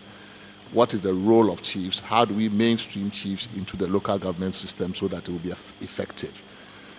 So it's a long list of issues that we need still to reflect upon, and it's not a straightforward issue. The president's salary, I think our predecessor commission, the CRC, already proposed that the president should be made to pay tax, and I think for the same reasons that you gave here, which is, set a moral example, I guess, a leadership example of, civic responsibility, but also for equity reasons, And we are interested when some of my colleagues ask you, when you make a point, they follow up with a question. We are interested in the reason behind the suggestion you make, because the reports that we deliver must include justification for the things we recommend. So we would like to hear not just you making the point, but what is your logic? Why are you preferring this way or that way, right? So please, when we follow up, it's because we really want to get a little bit more in terms of the reports that we will write. The age to contest the presidency, this has been a very common issue. And in fact, many of the people who have spoken on this issue have suggested that we lower the age from 40 to 30 or 35. In fact, in the 1960 Constitution, it was 35, actually. So at some point, it was much lower than it is now. So given the demographics and the size of the youth population, it is not surprising that many people want the age lowered to 30. There is, of course, always, if you are worried that a 30-year-old will become president, just don't vote for that person, right? It's not a problem, right? Because eventually it's the citizens who will determine who gets elected, right? And the fact that the age is lowered to 30 does not mean that some inexperienced person, if that's your worry, people will vote, right? So I think eventually the main thing there is the voting, right? And so, because it's arbitrary. I mean, 42 is arbitrary. It should be 18. Yeah, in fact, I think there was one who said the same age that the person can vote. If the voting age is 18, why not you qualify to hold office at 18? Why make a differentiation? In fact, somebody said we should harmonize all the ages, right? The age for driver's license, age to vote, age, all of that. So there is that argument. But the main issue here is that the age itself doesn't determine who gets chosen. It's the people who will determine it.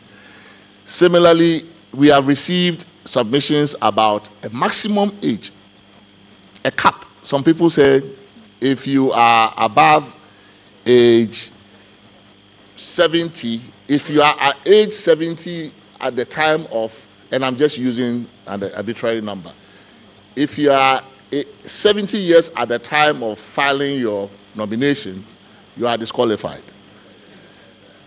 I don't know why people want to, remove all of us from this job, but yes. So we have also received representation on that, on the maximum age, not just on the lower level. And again, the concern, I think, the main rebuttal to that is that if you are worried that people are going to elect people who are too old, you don't vote for them, right?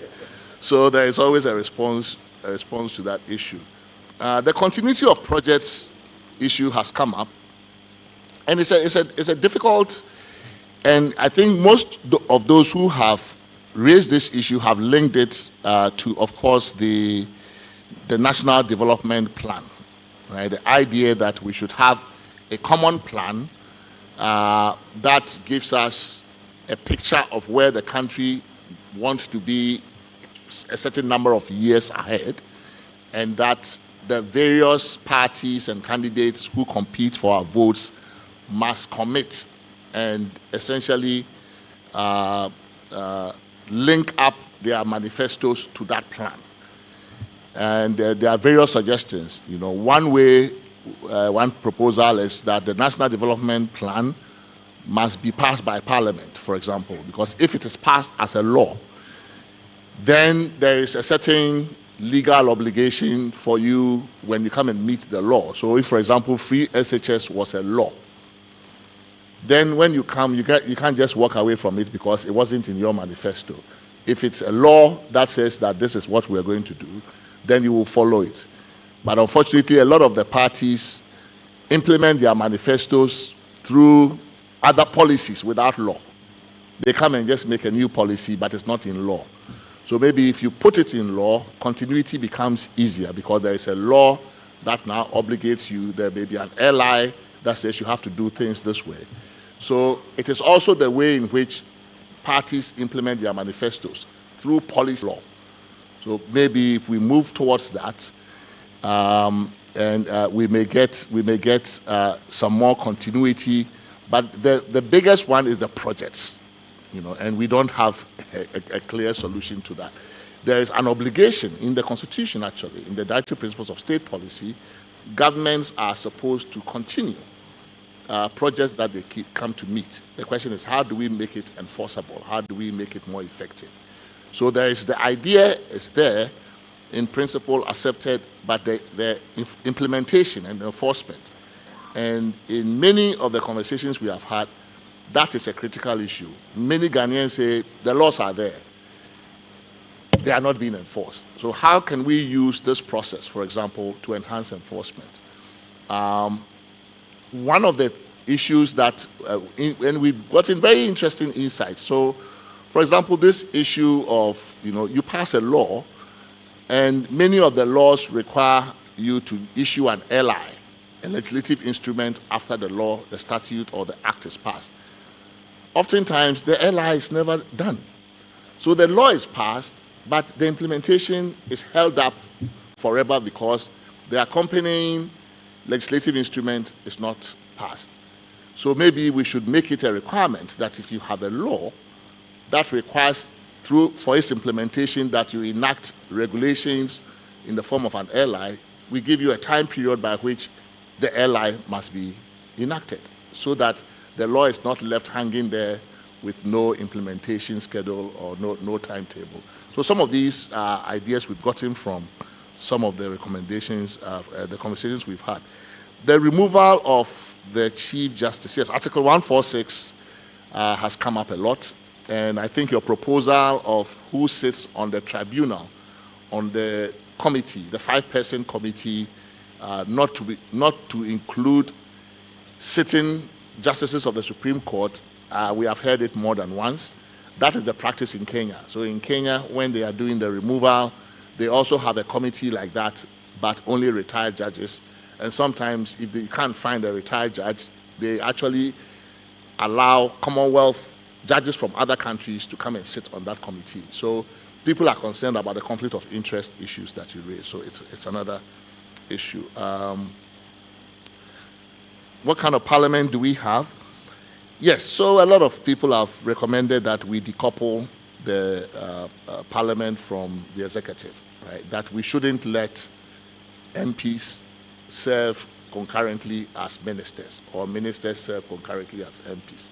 So many of the recommendations we've made, we have received, are proposing that we separate the two. So it's a very common point. The right to food, I think it's an important point in relation to both the right to potable water, the food security issues, and I think, as you rightly said, the dietary principles of state policy could be one way to get it in there. There is also another point that was raised about galamsey. In one of our earlier engagements, I think with one of the former presidents, this issue came up. And the thought is that, we cannot solve the galamsey problem if we continue to treat natural resources and to govern them the way we currently do. Currently, under the law, a natural resource found anywhere belongs to the Republic of Ghana, and the only person who is the trustee to take care of that mineral is the President of Ghana. And this former president says, I don't think that's a good idea, that we should involve local communities in the granting of mining rights and concessions, include them in the grant. Chiefs and local communities, include them in the grant, as well as guarantee them maybe a share of the proceeds from that asset. So there's a lot of thinking going on around how to change the way we govern natural resources so that local communities can have a direct stake in fighting something like galamsey. Because currently, they really don't have any interest at all, because whatever you find there belongs to some mining company or the government, and they don't get anything. So we are also getting a lot of interesting points around that. The excessive powers of the president comes up a lot. Everybody is talking about it, including the president. They all want something to be done about the excessive powers of the president. But when you look at the source of that power, it's also in the fact that we create a lot of statutory bodies. And when we create them, the president then must appoint a board, a CEO. So it is this constant creation of new bodies, new state bodies, that is one of the biggest drivers of the powers of the president. Because if the current law is that for every statutory body you create, you must have a board, then you are going to get the powers of the president. Even if you stop it today, it will continue to grow. So maybe we need a way of, not that you have to create some new bodies in the future, but maybe a process, the criteria for creating these bodies. How do we get to say that we must create this new body? Maybe some existing body can do the work. Have you justified or explained why body A that's already there cannot do the work that you are creating this new body for? So unless we do some of those things, we will continue to create these bodies, and every one of them, the president will appoint somebody. Of course, we have received some concerns around how the presidents appoint boards.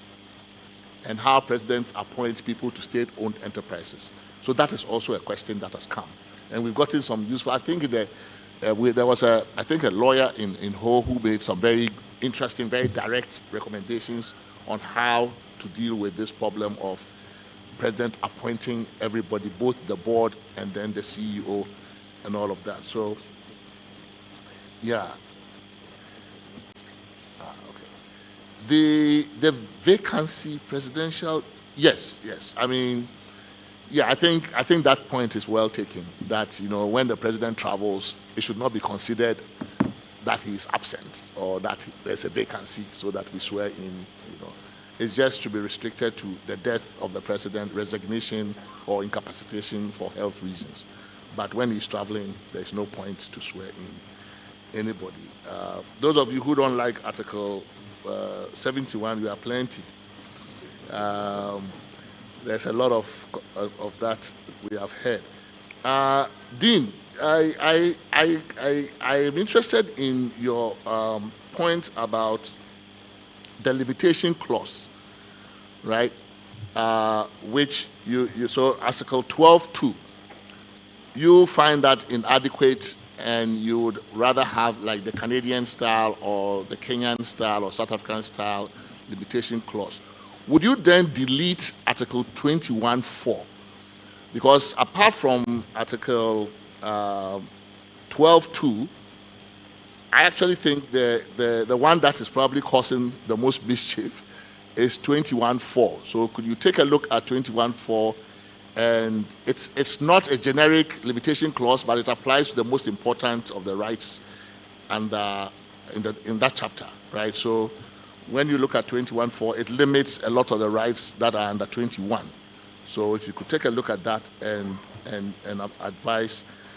The by-election issue, you know, it's very interesting. I mean, yesterday I just put this thing on my Facebook page and said, what if we didn't have to have a by-election? I was trying to get people to think about the question. So currently, even if a person is elected today and they passed tomorrow after being sworn in, or even before they are sworn in, we will have a by-election. Now, and what I had just teased, the teaser I put out was that, okay, let's say maybe 12 months after the last election, if a person dies or there's a vacancy, maybe we shouldn't have a by-election. Maybe we should find a different way of picking the replacement and letting the party that won the seat pick the replacement in a primary, and just a local primary may be enough. There were a lot of questions, and I wanted the questions, actually. I was more interested in the questions. And people were like, what if it's an individual, independent candidate? Good question. What if they voted skirt and blouse? Right? Which suggests that maybe the vote was for the particular individual, not for the party. What if the difference in the vote margin was only two votes? Should we let the party that won the seat keep it? So in other words, it's an interesting idea, but there are other implications we have to think about. And should we change the bylaw? Is it because we are concerned about violence and all of those things? Should we put a time limit to it, maybe 12 months or 6 months or the whole 4 years, no by-election at all? So it's a good idea to solve a problem that we are facing now, but again, think about the implications. Yeah, so I think this is, the Constitution does define who is a citizen of Ghana. I think the problem that you raise is really proof of citizenship for different purposes. So there are many different things that, you know, we do. Maybe you want a passport, this document is good enough. You want to vote, that document is good enough, but not enough. So it's really not that the Supreme Court is not saying that a birth certificate doesn't establish your citizenship, right? It's not saying that. It's saying that maybe for purposes of voting, that may not be enough, or identifying yourself, that may not be enough, right? So it's yes, I mean, of course, if you are a citizen, one of the ways you can show, to get a passport, you have to take your birth certificate. So it's proof. But the issue here is what document for what purpose, right? And maybe that decision of the Supreme Court, if you want to challenge it, you want to ask for review, that's also there. But the Constitution does define who a citizen of Ghana is. So I don't think we are in any doubt as to who a citizen of Ghana is at this point. We know how we determine a citizen of Ghana. Okay, I think we're getting close to Article 71. Yeah, the issue the Imam raised about a number of issues. National Media Commission has appeared before us. We've had a number of conversations around the content of the airwaves and the kinds of things that are said. And we have discovered that part of the problem is that the mandate of the National Media Commission is not far-reaching enough, that it doesn't have powers of sanction, for example. So when it comes to regulating the content of media, what is said on the airwaves and all the obscenities and whatever, the National Media Commission has been trying hard, but it doesn't have enough powers under the Constitution to address the issue.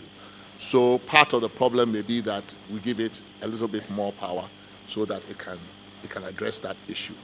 But it tried to do it once, and the Supreme Court, the matter was challenged before the Supreme Court, and the court said how it had tried to do it was unconstitutional.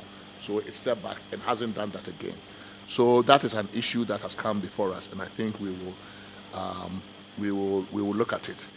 The transition period is a very important issue. It's one of the oversights in the Constitution is that our Constitution doesn't take care of the transition. So there's a Transition Act that has been passed to fill the gap, but there are, we spoke to one of the former chief of staffs of one of the former presidents who was very instrumental in the passage of that law, and has given us some very interesting ideas about that. In some countries, Kenya is a good example. Once there's an election, the day of the election, they take certain powers away from the president until the new president comes in. You can't do certain things.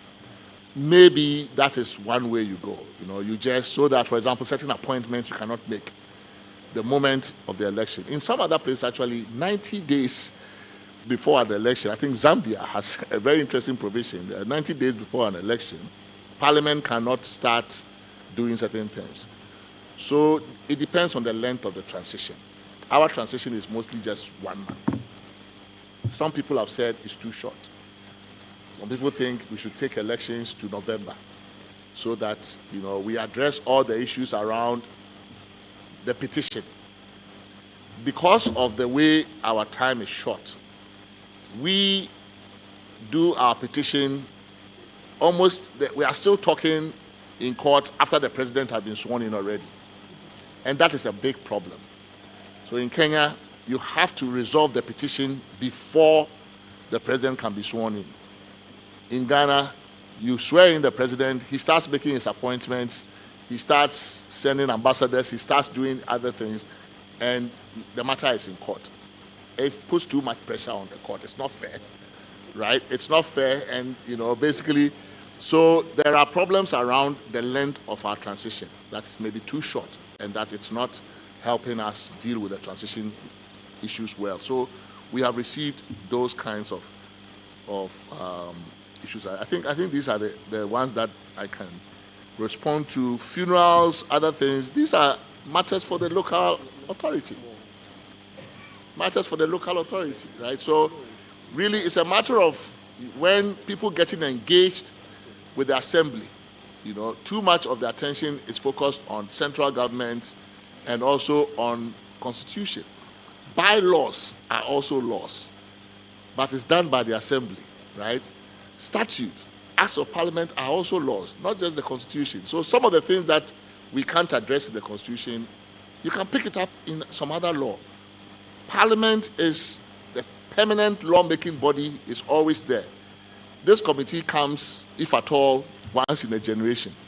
So you don't have to wait for a generation to have a matter addressed. Many of the things we are talking about can be done in an act of parliament. And at the local level, if you think funerals must be regulated, local assemblies can regulate funerals, right? So it's a matter of really going to the right place with the right problem and also engaging our various representative bodies. Our local parliament is the assembly. We should take our matters there. From there, the National Assembly. This one is once in a lifetime, So, but we will take. I think our secretariat advised us that there's a coffee break. It was supposed to be at 11:30. It's long past.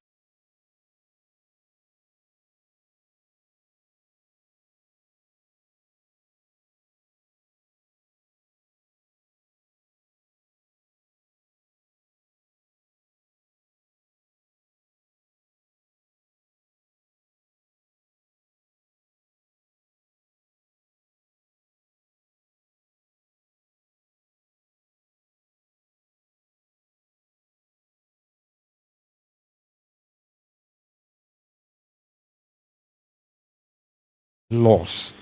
And in fact, when you were talking about it during your response, I said, Chairman Hamipa. Because the fact is that all that we are doing, come reviews and all that, if we fail to implement them, our effort is what? Zero. So the implementation of the laws are very, very, very, very important. And that was my concern. In fact, I was waiting for the last minute. But you've delivered.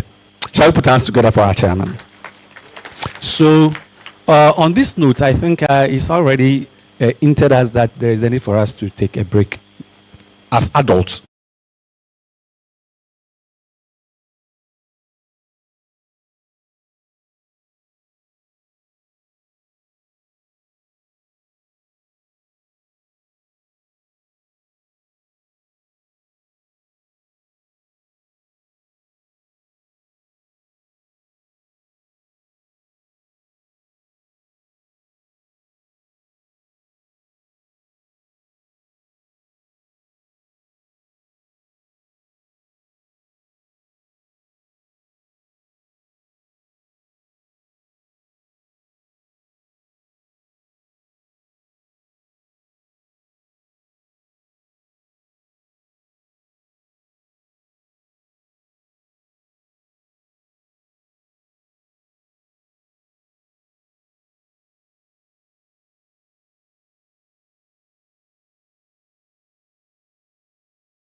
some thoughts we've gathered going around the country and to see how you also reflect on this and if you have some views to share with us in addition to your own thoughts. Some people have told us that we should limit the terms of MPs, that instead of leaving it open, they should go just as the presidents have 2 terms. They should also have only 2 terms or 3 terms and not more. And this is a matter on which I want to hear your views, if you have any. Some have also said we need a constitutional court in addition to the Supreme Court to be responsible for the determination of constitutional matters in terms of the enforcement and interpretation of the Constitution. What do you think? So that apart from having the Supreme Court being the final appellate court, we should have a separate court dedicated to constitutional enforcement and interpretation. We've also had the privilege of hearing that persons living with disability should be allowed to retire on their salaries because it's so difficult for them to find jobs and to have a dignified life upon retirement. And therefore, we should allow them to retire on their salaries. There are several questions to be determined as to what constitutes disability. If you have 2 years and you can hear in only 1 year, are you disabled? Or should it be the case that the doctor should do an assessment and let's say 65% you suffer disability? There are so many questions. Should it be limited to the private sector or the public sector, or should it apply across the board? We've had questions in relation to language, the use of the local language in national dialogue, for example, in Parliament. Because currently they only speak English. Should we make the rules liberal so that people should be allowed to speak, innately from what they actually want to say? Because in a sense, we find that the English language restricts some of our honorable members from saying exactly what they want to say. And if that is the case, do we have a preference for the languages? Should we limit them? Because there are so many languages. Are we going to allow facility for purposes of translation, as the case may be? We've also had a suggestion that chiefs should be paid because they do a lot in the community and they are with the people. And when the MP is not around, the assemblymen and women are not around. So, and they do a lot of lobbying. Should they be paid? They should be, and if they are to be paid, from which source? Is it from the District Assembly Common Fund? Or should they be paid from the Central Kitty? Where should they be paid from? We want to hear from you on these matters. We've also had a suggestion that the senior-most judge of the Supreme Court at any particular point in time and contest in there. I think in whole, we had a suggestion also that instead of opening up the election to everybody, the presidency should rather select about 5 or 10 people. Then they'll be vetted by the Public Services Commission and then shortlisted. Then we have 3 people, but from the same party. And then we elect, instead of opening it up to the entirety of the populace. Some have also suggested that we should create seats, a seat or at least seats for the youth in Parliament. A certain number of seats should be dedicated to women and persons living with disability, so that they don't go to the regular election, or if there will be election, it will be election amongst their peers, so that at least they have a voice or voices in Parliament. So these are just some of the thoughts we've gathered going around the country, and we'll be very happy to hear your views on these and other matters you may have. Mr. Chairman, I'm done.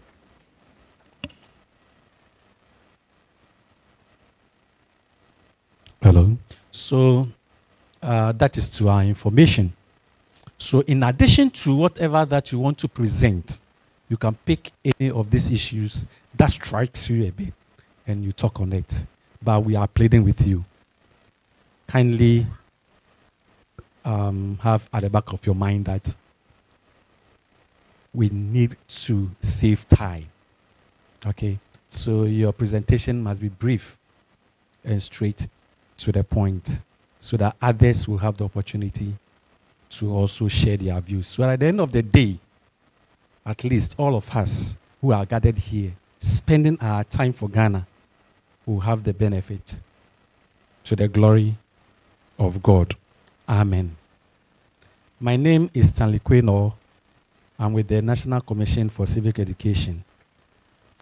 From the beginning, I didn't mention my name deliberately. And at this point that we are going to start the second session, I need to inform you who I am and where I'm coming from.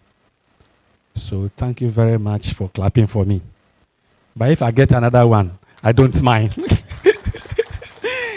All right, so on this note, we're going to continue the section. And like I said, I hope everybody has gotten some refreshment. Hello. Everybody has gotten some refreshment. Please, forget about the air condition, okay? And stay alert. Because I can see that the air condition is pampering some of us. And we cannot help it that to close our eyes. We are not sleeping. We are just closing our eyes. Somebody said ISIS. Is it true? Anyway, so we're going to give opportunity to persons with disabilities. And in fact, when the last presentation was being made, and the way they were nodding, because it appears as if some of their issues and concerns go to their favor. Hello, is it true? So how many of you want to? Let us know. How many of you want to say something? Okay.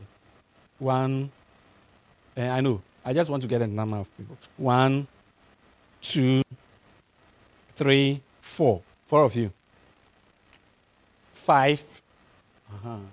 Okay. So 5. We have 5 and 6. It is just to guide us. Okay. So we have 6 people or 7 people who are going to make a presentation from our brothers and sisters from the Persons of Disabilities group. So who is going with us first? Okay.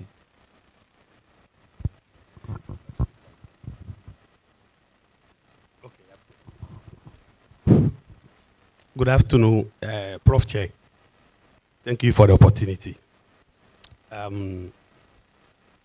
MC say, we are happy to hear comment about us. My name is Elvis Alipui, one of the local advocacy member. We wanted to contribute towards the youth age in Ghana. It is problem and challenge for person with disability. Why? It is because growing up, getting disability or having disability is a whole lot of struggle. Sometimes you see a person with disability 12 years, 13 years in class 1. So when are you going to complete your school and get a job, then go to your pension? So we say, if it would be better, consider extending or removing the age limit for youth to ensure inclusivity and equal opportunity for persons with disability in the constitution. This will acknowledge the unique challenge and the needs of individuals with persons with disabilities, promoting their participation and empowerment in the society. Okay. Yeah, we say this because before we finish here, you do your... I'm not sure that I got... So you are linking the age limit. The age limit. So we want to say that extend, remove from the youth 18 to 35. We want person with disability to be out of that range. It's affecting us. And in terms of job, you see a person with disability go on pension, get something small out of the pension salary because he didn't get so many years to work. So if the pension year also can extend to maybe 65, 30 years. Oh, yes. It's like nowadays, government is more focused on the youth. Everything that comes out, they say the youth. And the age, looking at me here, small girl like me, looking at the age limits for youth in Ghana, I'm more than that. So when opportunity comes for youth, I'll not be considered. So we are asking if you can consider removing it at all for persons with disabilities or extending it for us. Maybe the youth should be 18 to 50 or 45. Yeah, that would be good. To add to it, the inclusivity and the opportunity. Some speakers made a submission about the 30% appointed at the District Assembly. I think we were not considered at all. At all. Even you not get 10% in the country. So we want ink should go there. It should be automatic for all MMDs, one person with disability, because 30% is very huge. So we lost our representation there. Who sees something, come and tell the members. So that is our position before anybody contribute anything to it. All right, thank you very much.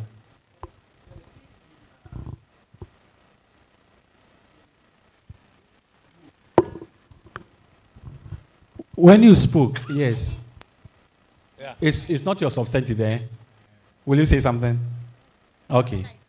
All right. And when you spoke, I want to find out whether it was just a contribution or it a contribution. All right. Okay. So the next. Oh, can be. Me pacho midin de Gilbert Osafo. Me won say me no amebisa. Adwenkyere. Say be ye 4 car ye bre air transport. Titru yen disability no eno ne yen disadvantage ja ewe ye ho. Say ebi wo ho opesa wo 4 car na driver ni nya obefa wo.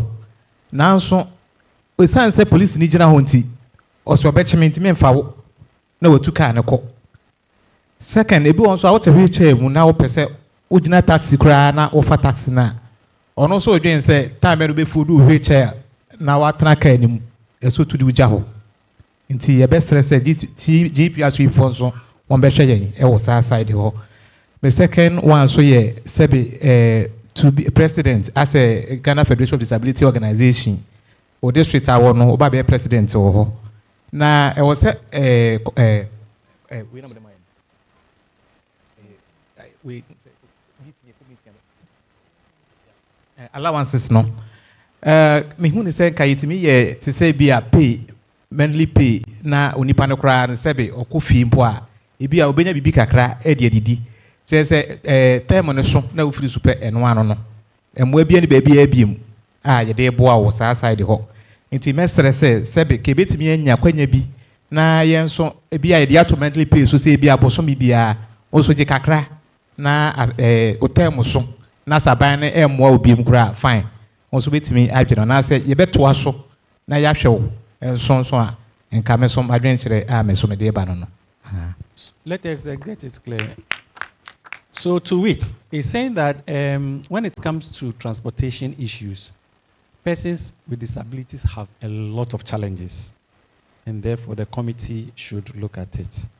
Then the second one has to do with being an executive member of the federation. And when your term of office is passed, then it is like you are no more benefiting from anything again. And I wonder how the committee will look at it. But then that is in the court of the Prof. Chair. So there will be a response to that. Good afternoon, ladies and gentlemen. My name is Regina Abatesi Bakembe. Bohobium. Regina Abatesi Bakembe. Yes, I represent GFD Ayawaso in Ayawaso North. I will thank the chairman for giving us this opportunity so that we can speak our local language. I will speak Twi. Me pacho me how kesia me pesa anka momanento yera yeja. His Excellency John Mama say pomudin hospital near challenges bebre.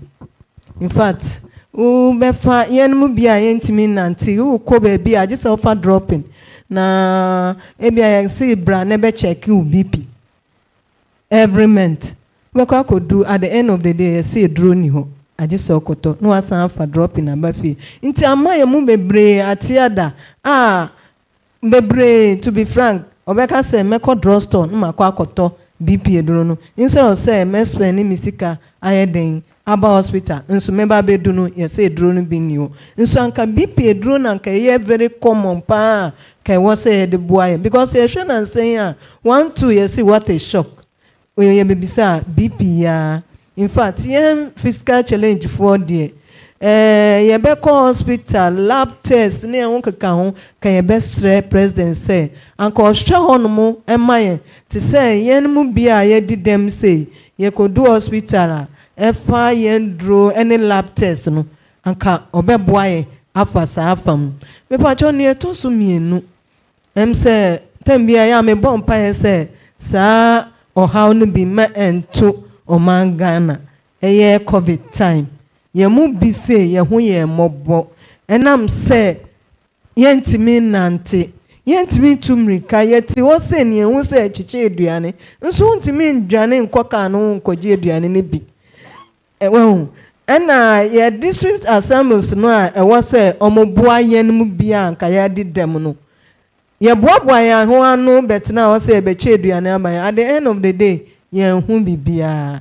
Wow, charges in the brain a boy COVID time, to be frank. Charges in the brain a boy. Tanka best president say bibi sa yem bompa say bibi entu ye. Say ever say Christmas crown poa. Ye mu bi ye daran say asye eshi. Intino na kawama ye daran say asye aye nwin kakra. Na say ye duane bi na obechiche kra maya ye di dem ya. District assemblies na ebeko ho rehabilitation center so ye will be say ebeko ho nanka individuals na yakọ sa support na nka no so be boa ye pa me da se yo in short please let us explain. Okay.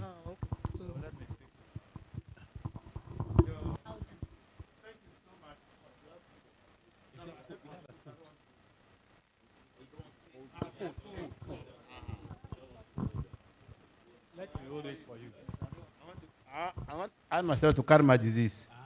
So I don't want you to pass it over. Okay, thank you so much. My name is George Abelise. I'm from Ayawaso North district. My problem is that, persons with disabilities, our problems are so many that if there's no law that is backing us, it will be difficult for us also to enjoy the cake that we have in this country, the national cake. If you look at this writing materials, things that are for persons with disabilities for use, let's say writing materials, assistive devices, they are so expensive because they are not made in this country. They import them. And because of the tax that the importers pay, when they come, even disabled will come buy it. So I want to plead with the committee, if they can make the tax-free for items that are for persons with disabilities, those that are imported. Even there are cars that are important to be given to persons with disabilities. We have to go and pay tax before you take the car. So we are pleading with the committee also to make it, put it into, consideration. The items imported for persons with disabilities, if they can consider us and make it tax-free. 2, another thing is also that if you look at inclusive education, I'm blind. I want to go to school. Because I cannot go to a very far place. But there's a regular school just by me. I can't go there. They will say, why? That we will not admit you. Why? Because you are blind. So I think if you make it a law that if any regular school is by you, I know you can't go far to any of the special schools. You can go there, inclusive. You can go there, and there will be teachers there to teach you. For education, we have to also benefit from education. The third thing is that, we persons with disabilities, especially the blind or the wheelchair users, when you stop a car or throttle and you want to put a wheelchair, they say, I'll pick you. When you are going to alight at a place where you can make your way, the driver will say, police people. So I want to plead with the committee that they can make it a law that, if me, I'm blind, if I know where, if they put me, I can make my way. But if they don't put me there, that very point, and they take me to a very place, a different place, I'll lose my steps. I can't come back. So want them, if they can make it a law that the driver, the police will stop harassing the driver. So that when they see that they are dropping a disabled person at any point, they know that because of that disabled person, that the driver has stopped there to help that person go. So they should, consider the driver and let him allow the disabled person, whoever he is, to go. Thank you so much. Thank you. You have helped me. Otherwise, I would have fallen down. So we will move on. The next person. Good afternoon. Me pacha from me Lydia Etiemu. Me jira Edema Adenta GSPD. Omo Vice Chair. Me pacha me so ya how ewo common fund. Sanya common fund ne ba ye channel no. Eyo how kese Edema. Ebi wo ho kwa wa tro de akose wo pe container no. Yese ya ma obi container waton. Inti wo na wa ye serious a opese wo ye adwuma no. Yese ye ma. Inti mesre se mo de be ko we mu di amaye. Na dia obi pe no oba ye mfama no. Ana se common fund no so na ha adwensa ne aye channel na. Anka be ye de. Say person with disability no ye betua ye ka every month. So at least 500 500. Unum say bosom bia ye create platform be the amount. Wo bank account and say momo ho. Ya send usika ma waju usika. Unko office social welfare and control letter. Ne do so ya ka chiro say ye mfa container na ma. Ena second one. Sesia ye hwesania wiase kwana efiewurafo sebe ebi kunye ye with disability ye adwuma yesen if you obi kura wa ahode o ye adwuma ni pay yesen sesia danka every year bia ye to so sometimes me trans me dwen ho ye me ya because obi o ni dan no kula so many years on year renovation bia.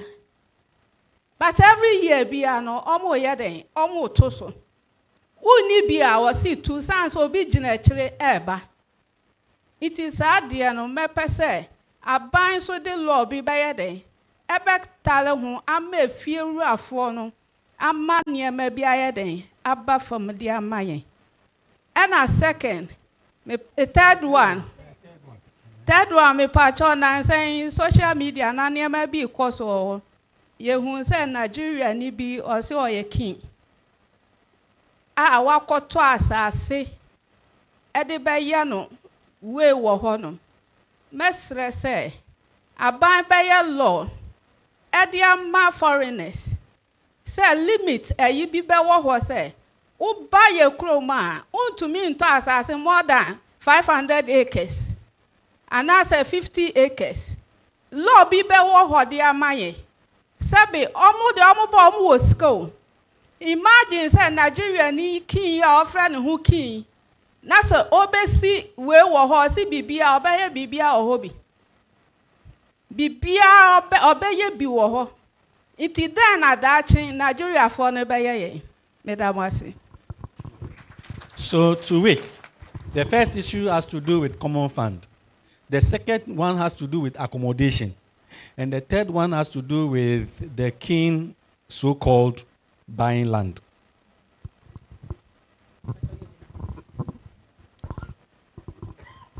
Let them finish. Okay, good afternoon, colleagues, and then our fellow members. I am very glad. I want to say something small concerning employment, especially with the visually impaired. Some of us have, I didn't mention my name, I'm sorry, I am Mavis Atinga Ayimpoka, Kole Kulete District. So employment is a very big challenge for us. So I am pleading on behalf of the committee to do something about it. Some of us has completed tertiary education and up to now, no job for us. And we can also be dependent from our parents. Some of us even have no even parents, now even to depend even on them. So I am pleading on behalf of the committee to do something about it. My second point is that at times when you are crossing the streets and you raise your white cane, the drivers will not even respect us at all. Even at times, some of the policemen even will be there, they won't even stop the car for us to cross. Thank you.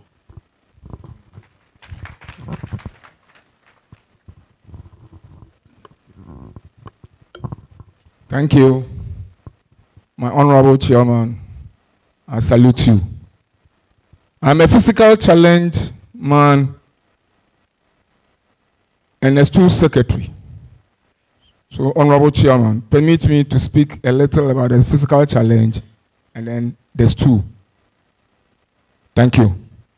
I have only 6 points that I wanted to put across.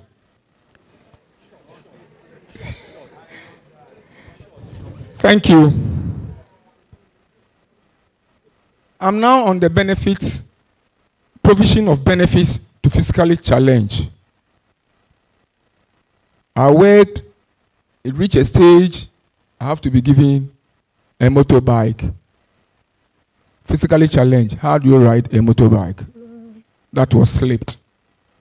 It reached a stage, I have to be given a car. Then there should be a provision for a driver because you can't drive. That also was slipped. I'm only appealing and asking that there should be a provision for equal benefit. At least if the one can offer or provide a salary or an allowance to the driver who is going to drive the physically challenged, being given a car, I think it can be considered. So there should be equal rights in benefiting. Yet, if it is given, the physical challenge worker will pay. The second one, may I ask, with your respect and honor, appeal to the president to give the physically challenged a free medical care.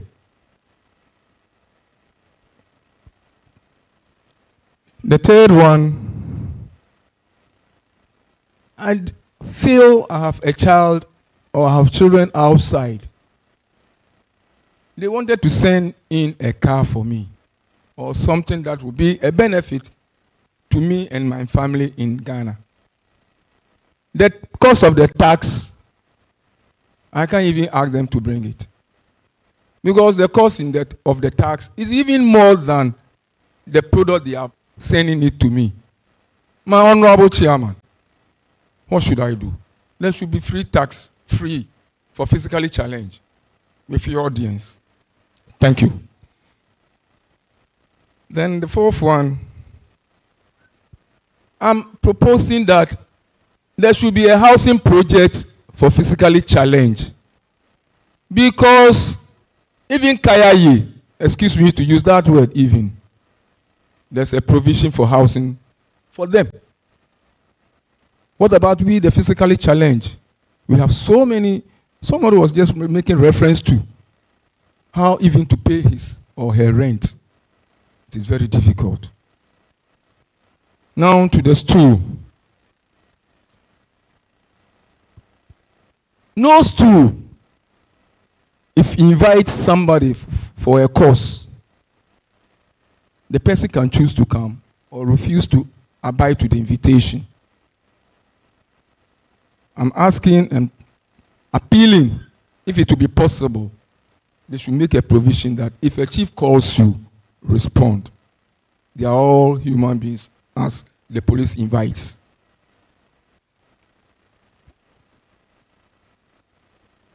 The last but not the least, I hope and I believe that chiefs can solve problems more quicker and easier than even the courts. So there should be a provision protecting that concept of it. Thank you. All right. So thank you very much, persons with disabilities. I think Reverend want to. Oh, okay. Are you first? You are not. And you come in. So now that we okay. Thank you very much. My name is Uklu Alex Kwejo, representing GSPD from Ashama. My issue has to do with the accessibility of most of the public facilities that we have. You see a nice hospital, but how to access the hospital is a problem. I remember I had to take a document to ministries. After climbing the staircase to where I was supposed to go, I was asking myself, why all this stress? To be frank, after getting down, I never went back for follow-up again. Because I see it to be a punishment to me. And it is not my will that I am how I am today. It can happen to anybody. It is in the constitution, but it is never been implemented. If we can enforce it, we, the disabled, will be very happy about that. Thank you so much. So thank you very much. Reverend, for them, okay. Yeah, my name is Father Roland from St. Francis, Mamprobi. Chair, I was having a little bit of compassion, empathy for our people. They do come from families. They have families. Is it that we can have a law to compel families to assess them? As the last speaker has been saying, he went to hospital. Coming down the girl, it's very difficult for him to go back there. So can we have a law compelling the families where they come from to assess them? And also, one would say that, you know, some people having disability have been abusing. Like our sister said, somebody was given a container, she sold it. Yes. So she's not being given anymore. You see, so at least we need to have some law to compare disability, even though you are disabled, but at least you need to abide by the law. Thank you. Yeah. Before we move on to the security, people are not here, but I'll give you the opportunity, the general public, everybody will come, please. But before that, I would, Prof. Chair, I can see a new member of your committee here. So if you could. Sure. So we have been our gender balance has improved on the high table. So we have been joined by Dr. Esi Ansah in person. She was participating online, but said she was going to make her way here around lunchtime. So welcome. Doc, you are welcome. So now, everybody,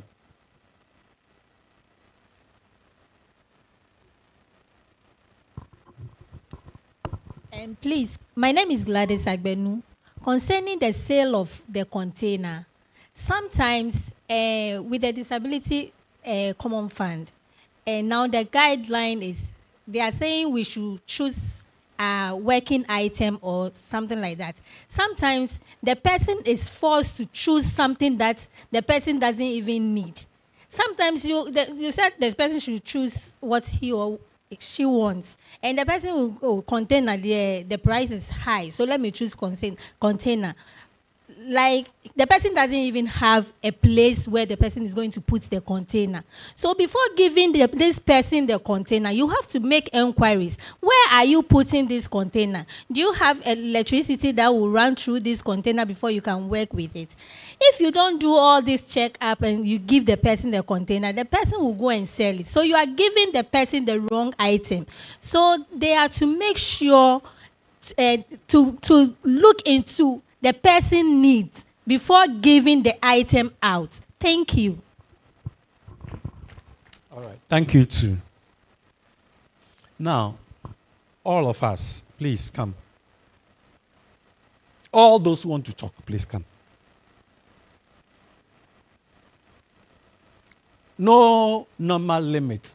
Everybody who wants to say something, please come.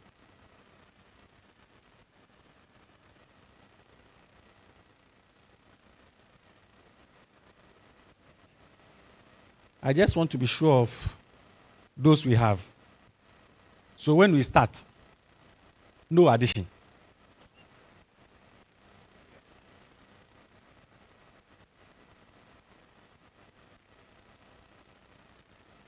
And the queue is long. So we are pleading. We just took our refreshment. People have to relax. So please make it snappy so that others can go and continue with their relaxation. Yes.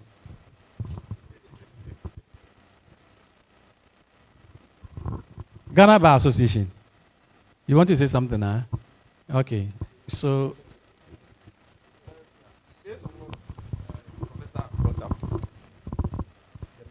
okay, so I think some issues were brought to us from the members of the committee as regarding what has transpired in other regions, and a few of them that I would want to comment on. One has to do with the fact that people suggesting that when there's vacancy in terms of the Chief Justice, there's more senior should be appointed. From where I sit, I think it's a no, because the Chief Justice is an administrator for strategic planning and ensuring that you drive reform. So if you're going to bring somebody who is possibly left about 6 months to retire or 3 months to retire, what happens in the institution?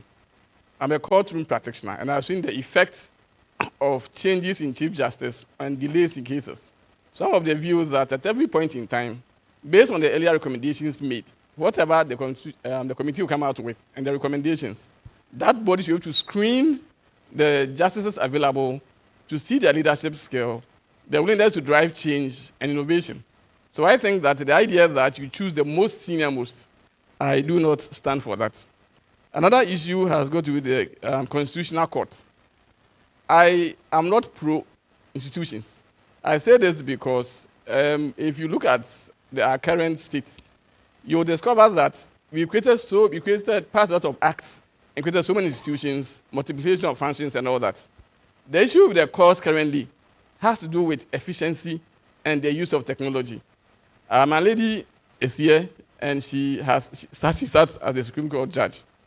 You go there, and there's a foolscap notebook where everybody signs, and they pass it around. I mean, so you keep on waiting. Record keeping is slow in the age of AI. So I believe that we should drive innovation and efficiency as opposed to creating other bodies, because I think that would be the way to go. Another issue I want to comment on is the language to be used in Parliament. If you do a bit of political science and political history, you discover that the Greeks started with direct democracy, where people would meet and decide on the matters affecting them. Over time, as population increased, we have representative democracy, where we elect people to represent us. So it is not expected that if there's a community of people who speak a particular language, they must necessarily understand proceedings in Parliament. The MPs get breaks where they go. These are the FM stations. They go there, they have time to interact with their constituents. That is why they do not sit throughout the year.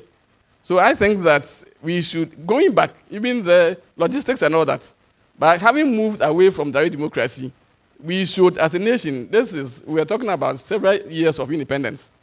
We should have come to a point where English at this point, yes, it's the fact that it's not everyone who is literate in English.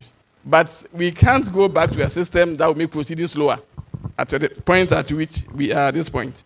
Another issue is that I have not read the entire terms of reference of this committee, but I am of the view that we should also cost governance. What percentage of our GDP are we willing to devote to running the state? That, I think, is key. Recently, I was reading that in the UK, it's about 15% of their GDP is devoted to that. Now, sometimes, based on the comments coming here from other fora, including even paying chiefs and all that, what does that cost the state? If you are going to look at all these, you pay this, pay that, are we costing governance? Yes, expensive, but we would also need to determine whether or not we are going to spend our income on governance. Whilst people sit in dilapidated structures in schools, more potholes on our roads, and development could even be compromised by the cost of governance. So I think that even as it's good for people to be giving benefits, we look at these things. For the other matters, I'll take the opportunity to write something to the committee. So exactly. Thank you very much. So these are just rebuttals. It is not what do you call it. So let us take note of that. They are rebuttals for the response from the committee. So please, you can go ahead. Okay. I'm Reverend Setheje Mensah. My question to the committee is, have they considered that our democracy is under a threat and that a lot of people are ignorant about this very constitution? A lot of people can't even read and understand. And what should the committee do? And what do you intend to do to make sure that this document is accessible? It is said that American democracy has thrived over the years because their democracy has been acculturated, in the sense that from kindergarten you are taught the principles of democracy and you are made to understand the Constitution of America, and because of that you grow up. But we see our system where people don't have the slightest idea about democracy, what it means, what it entails. They even don't know their rights. And we have a constitutional committee. What are you going to do? It is only a few who can address issues of constitutionality. Talk about issues involving the Constitution. What are we doing to make sure that we entrench this democracy we have, that we have gone for? I think that there is something we have to do. Other than that, the Gen Z will one day overthrow this thing. It is very easy because they think that it is being crafted to favor a few. And it is only a certain class of people who benefit from it. The politicians, the lawyers, a certain class of people. And I think there is something we have to do to educate, build up structures, to make sure that democracy thrives. I think that is my contribution. Thank you very much. Before the next person talks,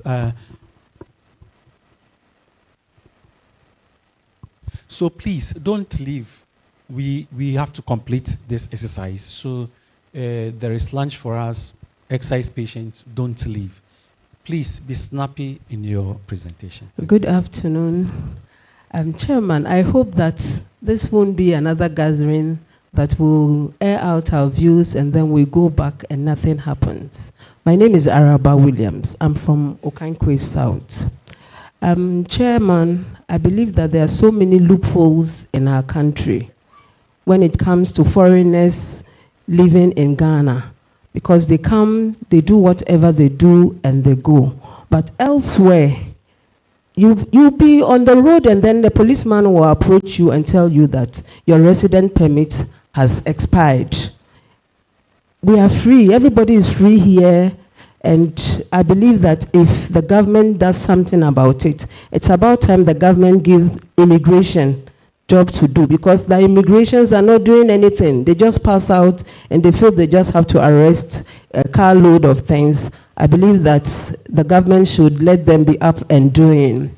Please, the other thing too is, when we say constitution, How many of us understand what the Constitution of Ghana means to a Ghanaian?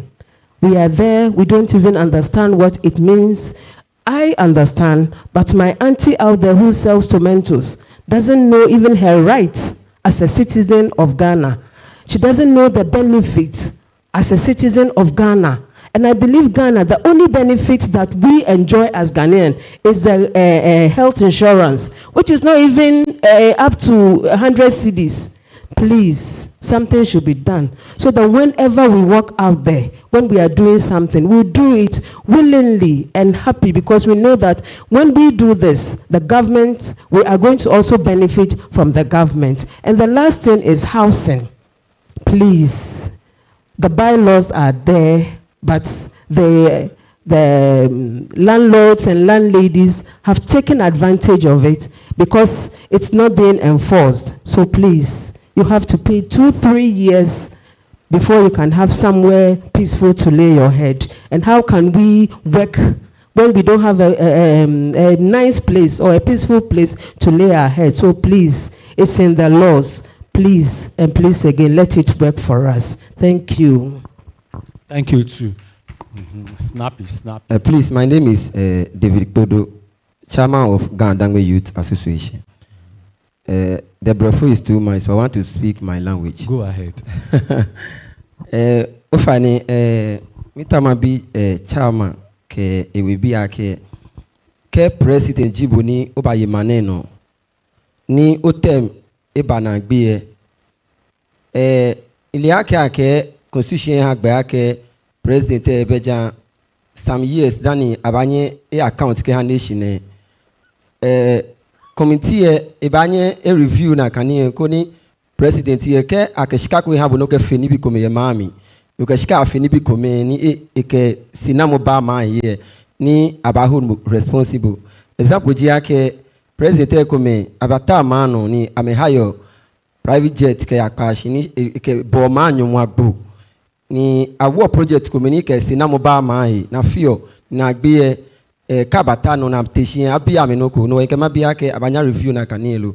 Secondly, ka oti wo body say ni o trade no kete either Burkina Faso alo Togo kan bi ye cause immigration point e jeme ayeme ko na ka acho ama ke agents ni amena ba he owulo na ba afia habo ni shikani ahio yo den kokwe wolu na Africa ba shika she no ko. Example, I am a member of Tomatoes Traders Association. From January to May, we trade tomatoes from Burkina Faso to Ghana. We work one ba ni wo she border na kan agent ni wo ni e odi na me afio people say me ha wo. Ni ka me afie am here every 1000 2001. She ko kwa wolu emi, she kana ngman wolu emi. Ekuye ni 200 150. No na kan she ka fe ba government ni government ba ni ka fe development ye mami. No Mika review committee of ni amekweni amefinoku ye eja ke egbe machine agbodenche. In last but one nkema bi committee yake mini ayo aha meni ameye onupa ina ameye tomo kaje 60 years keya mini abanya fe review aha mekoni kaba pay ame monthly alo abakwe ame balo pepa namo ni amefe. Thank you. All right. To wait. What is said, one, has to do with the issue of ensuring that accountability on the side of presidents who retire after their service. There is a need for us to ensure that they account for their service. And he also referred to the time period that a president, I think it's 6 years currently. Is it 6 years? For the accountability on the part of 3 years. Okay, so it says we should look at that. And he also mentioned the issue of immigration. When, as a tomato dealer, he goes outside the country, Burkina Faso, for example, and the cost of preparing is immigration papers. They will be paying about 1,200 Ghana cedis. But when the real document comes, it is just about 150, 200 Ghana cedis. and therefore something must be done about it. And the last point was what? The agent. The age. The aged. Okay. For them. That is pension, isn't it? All right. So these are the three issues that he has presented. Thank you very much. Please move on. Yeah, good afternoon. My name is Martin. Martin Wanaang. I'm also with the Greater Accra Bar. I was supposed to speak earlier, but the MC told me to wait. Yeah, so I'm here to make 3 points or submissions. The first one basically is providing for the right to nature as a fundamental right in the Constitution. So a review of the Constitution would reveal that we have a provision in the directive principles of state policy on the environment, and also one on the National Development Planning Commission making proposals on that. But we don't have a specific provision as part of the fundamental rights saying that nature in itself has the right to flourish and then to restoration and then to existence. I mean, we treat nature as from an anthropocentric kind of philosophy, but then you realize that in modern times have changed, and then we should, instead of treating it as a property or resource for human exploitation, we should treat it or we should look at it from an ecocentric point of view, where we would provide for that right to existence and then also empower the local communities to be able to take action to enforce the right of nature. For example, under the Equator, their constitution provides that nature has the right to existence. Recently, the Inter-American Court on Human Rights made a decision where they established that there should be an obligation on states to provide for the right to nature and then the right to a healthy climate. This is because, as Prof. Atupari said, the right to life or human rights in general are indivisible. And so you cannot have a healthy life without a healthy environment. So I think that aside from providing for it, we should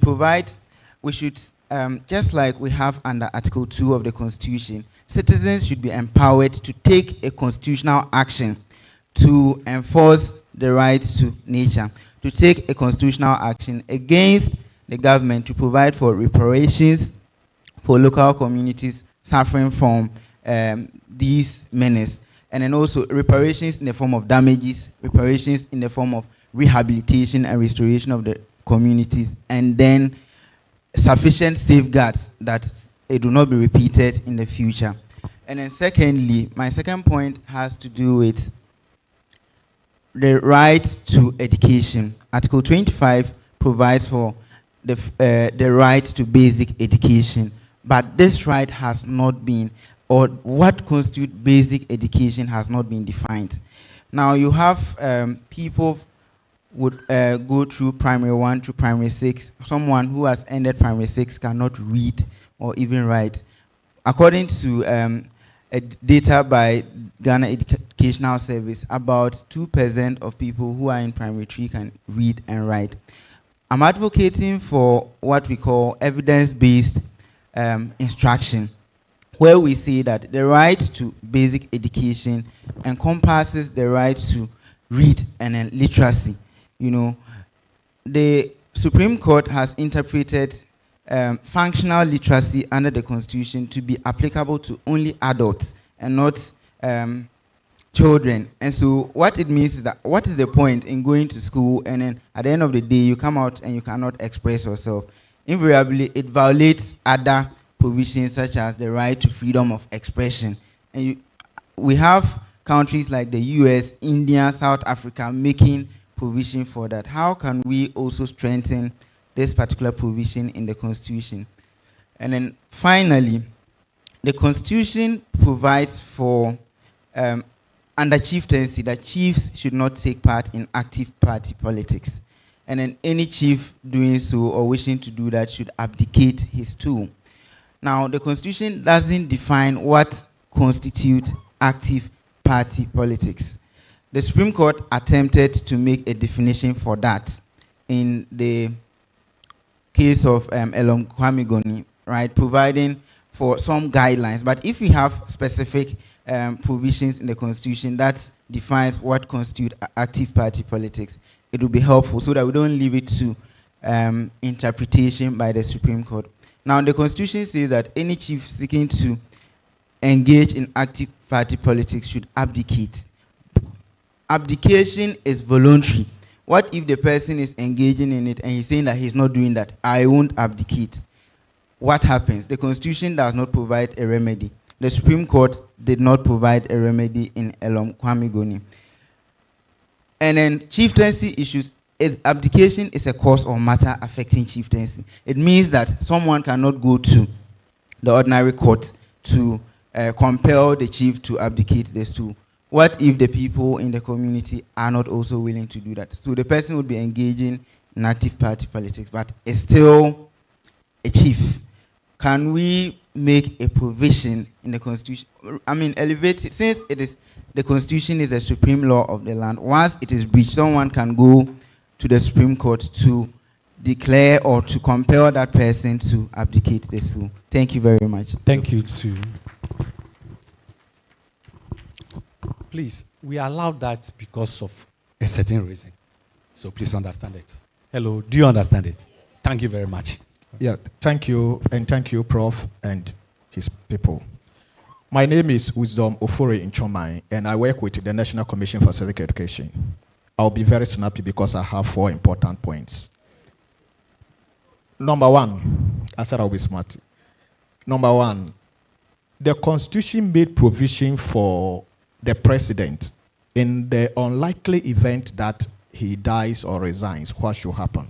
The vice president taking over and all that. But the Constitution is completely silent when the vice president dies. Should the president continue ruling without a vice president, or can he handpick anybody? What happens? That's number 1. Number 2, the issue of land acquisition in Ghana. When you go to chapter 21, it looks like acquiring land in Ghana, especially Accra, is suicidal. The landowners will deliberately sell land to multiple people and they allow you to kill yourselves. And the law doesn't hold them responsible, but you, the victims, will be fighting in court. That chapter 21 should be looked up so that things should be inset there. When you sell land to multiple people, you, the landowner, or the people who sold the land, should be held responsible. That's number 2. Number 3 is about the issue of dual citizenship and owning allegiance to another country. It may look petty, but when you listen to some professors of law and some justices who are on retirement from the Supreme Court talking about this dual citizenship and owning allegiance, and you compare that to the Supreme Court judgment on Honorable Judge question, you realize that it is not a petty issue. I want us to define what dual citizenship is and what owning of allegiance is, so that we can be clear on that. The last one, I am a civic educator, and what I observe is that civic education, National Commission for Civic Education, is deliberately not being prioritized in Ghana. They deliberately will not fund you. You present a budget of, let's say, about 50 million, and all the state can do is to fund you about 5 million, less than 10% or about 10%. And why so? Meanwhile, if you ask people that is NCC working, they will tell you, oh, NCC, they are not working. We are not working because, not that we are not working, we are actually working, but because we don't have the resources. Once it is a constitutional provision, I will want us to insert in the constitution that all state institutions, especially the independent ones, should be adequately funded so that we can be effective and deliver on our mandate. That is what I want. Thank you very much.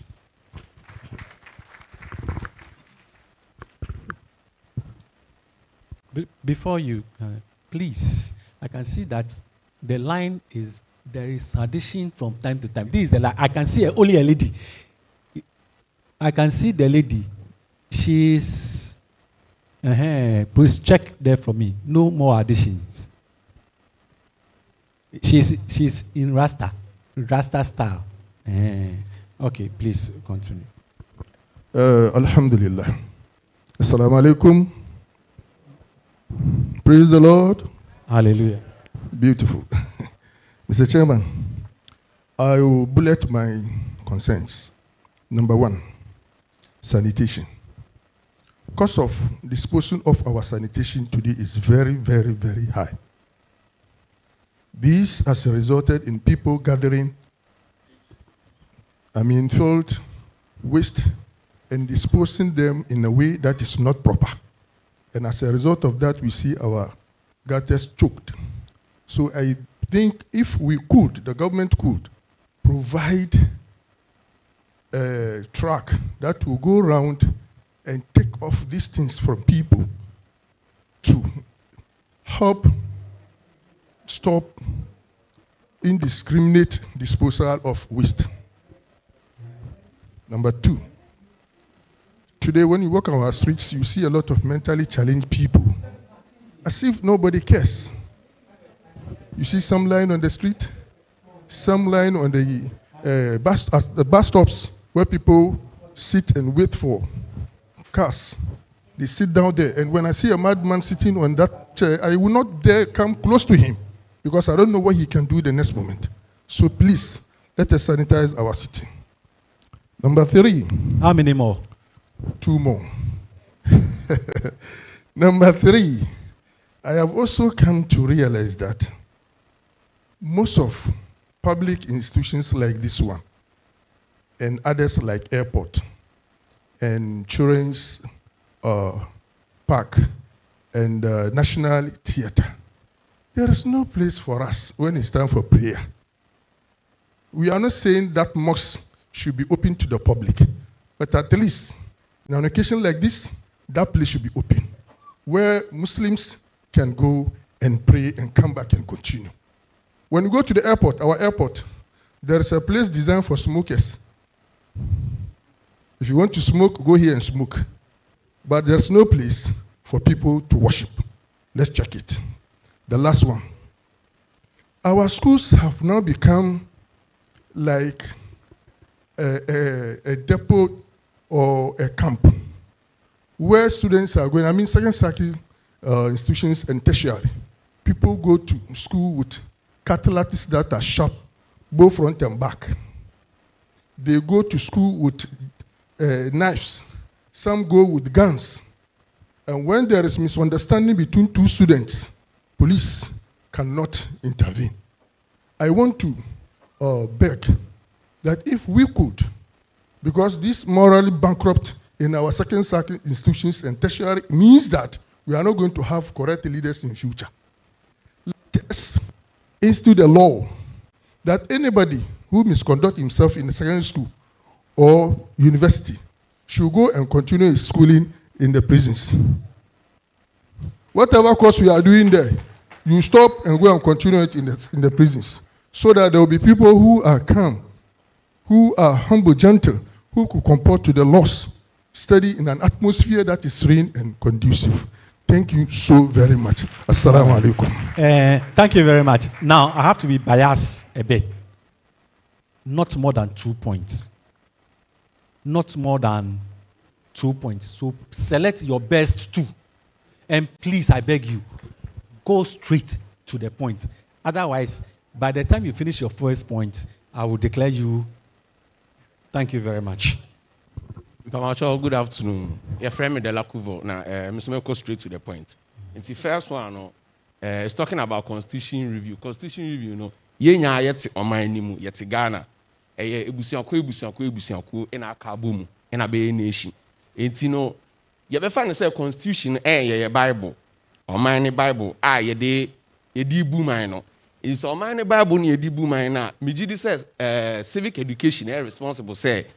I'm educate people about your Bible. No, now we call your basic school cinema. Your class sessions for RME, like religious other practices, but you need any subject in conform about the Constitution. And only some elite class they know much about the Constitution. And yet Obia and anyone else. It's no ukoma obe say. I'm afraid be bureaucracy. It's na chairman can be say enyama bi wo no man e was say local place like local offices like DC for no and also mo handle na you fan say bia obi akọ a public office in far away village onim anything about civic education onim say obi te government office na oye bia oye ade a enya only any idea we are say obeko shraj and obe petition attorney general na bibi and one say we bu nani egu so na onpa kono te sa office on no wa fa ne wedi because omo wo sa mantemu honom no they have no knowledge about civic education. It's no one say omo share some rural areas no eya na public officers for no omo sisi omo e o pa your explanation has covered your second point. Thank you very much. I told you before, if you stretch your point, I'll give you, please, I beg you, let us go. I gave the instruction, I beg you, with the kind permission of, please. Thank you very much. He was Good afternoon, Mr. Chairman. Hold on. He was just talking about civic education in our country. And I know that Madam Charlotte is here, and my honorable boss formerly. We have pushed for civics. As for this one, I don't want the chairman to respond. We have pushed for civics to be introduced in our curriculum. Go and ask GES.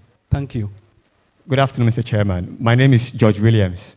In recent times, we've seen that there is a religious erosion into our secular spaces in terms of looking at the Constitution. How come we have a president who says that there should be a national day of prayer and thanksgiving when we've not even tidied our communities? So much garbage, so much filth. Are we going to worship in the field? And moreover, our schools and institutions we have are civil structures. Our schools are supposed to teach civic education, not religious worship. They are supposed to teach religious studies and not worship. Now, lastly, this is Gadangbe land, Accra, to be specific. And our language is very, very important to us. If you listen to our airwaves these days, it seems our state has been Akanized. Everywhere you listen to Akan, and nothing else. But you go to other regions and you don't find it. It is my view that we push a policy through the Ghana Education Service to make Gadangme language a compulsory part of education in our schools, and as well, the National Media Commission, the NCA, and then the whichever organization we have should bring in a policy so that at least 70% of contents churned out in our public space should be Gadangme or nothing else. Thank you very much. Hello, good afternoon. I'm Doreen Abbey from Okankwe South. My issue is about transportation, and I'm happy the Ablekuma Central GPRTU chairman is here. We all heard about the reduction of fuel in this country, and GPRT they were asked to reduce their transportation fare to 15%. Some were able to reduce it to 10%, some to 15%. Now, those who were able to reduce it to 15% now use a strategy to take money from passengers. Example, maybe we have a car from Accra to Kaswa, a straight car, not going to Kaswa. They pick from Accra to Kaneshi, they charge you. From Kaneshi to Odoko, they charge you. From Odoko to Malam, they charge you. So if you don't have enough money on you, going to Kaswa will be a problem. So do we have any sanctions for these drivers? Or if we can make this as a constitutional matter, because I think passengers are really suffering. Thank you very much. And not only Accra, Kaswa. I know those who are at the Adenta over. They are also suffering the same. So it is becoming a canker. One day, when you take a car from Accra to Kumasi, you are light in Sawam. Then you pay another money. If we don't, continue. Hi, Mr. Chairman. My name is Eric Quigren. I'm a national service personnel at National Commission for Civic Education. So my issue is with Article 78, which allows majority of ministers to be selected from Parliament. And it doesn't make sense to me because based on that, you have a minister that's a member of Parliament, a member of a board of a state-owned enterprise or a CEO. So he's taking three salaries and benefits from different places. But me as a national service personnel, my 700 allowance, I'm not getting it. So I wanted to ask whether there can be a law or a point in the Constitution that states one person, one position. And my second point, I wanted to ask whether there can be a policy that allows physician assistants and degree nurses to further their education to become full doctors. Because these are people that are already trained in the healthcare system. So it's giving them a clear path to become doctors. Because there's a shortage of doctors in Ghana, especially in the rural areas. So to really help to sort out this problem. Thank you. Thank you too. Thank you very much. My name is Sika Togo from Radio University of Ghana. I just have 2 points. The first one is with regards to security issues, where we have, like almost every electoral cycle, we have the political leadership trying to change the headship of these agencies, whether they have been short stay or long term. And so I want to ask to the committee a general question. Are there steps to make sure that we take away some of that power from the normal politicians? If maybe you can even make it a public services, a selection from maybe the commissioners of police, that they'll go to parliament, and whoever meets the competitive interview can be selected as the substantive IGP. And then secondly, to looking at the issue of security, you notice that when the new administration came in order to accommodate their way of changing the hierarchy of the military, they had to wipe away, move away about 10 high rank officers to make room for the next person to jump up to become the head of the military. How can we solve this in a constitutional mechanism where we take away that from the politicians? And then lastly, when it comes to the issues of the directive principles of state policy. You are getting 3. No, that's the second point. That's the second point. Okay. So when it comes to the directive principles of state policy, where we talk about continuity of government programs and things like that, I want to know if maybe in the deliberations of the committee across the country, has there been any way of trying to maybe lock in future government? Where you come, you are doing Agenda 111, and it's part of a national plan or the national development plan. You can't leave that and say, I'm going to do chips compounds. Like, it should be a law that holds you from moving away from the national plan. Other than that, even a very good exercise like this Constitutional Review Committee, maybe the next 4 years, if it's not even completed, a new government can come and sidestep it. Thank you. Thank you too. Radio Universe, you dribbled me. Good afternoon, you and spoke thank about you, 3 Mr. points. Chairman. Anyway, go ahead, please. My Don't name dribble is- me. My name is John Kizito Ligi from Freedom and Justice Information Center in Ablekuma North. Mr. Chair, I think protection and privacy laws that in the Constitution need some amendment. In the modern technology of AI and then cyber fraud, And the next one is special prosecutor and then public account committees. I think they should be given power to prosecute. The last one is LGBT. Should be spelled. I told you not to dribble me. I beg you. You have made the 2 points. Thank you. Good afternoon. My name is Gabriel Boachi, a member of Gamashin Youngsters Civic Education Club of NCC in Jamestown. My concerns, the first one is Article 34 of the Constitution, which talks about the indemnity clause that was included in the Constitution during the 1992, the formation of the 1992 Constitution. The indemnity clause was put in the Constitution to protect the PNDC and then the Air Force Revolutionary Council, yes, so that it will help a swift change from military rule to democratic rule. And the indemnity clause did a perfect job for that. And so far, we are enjoying the fruits of the indemnity clause.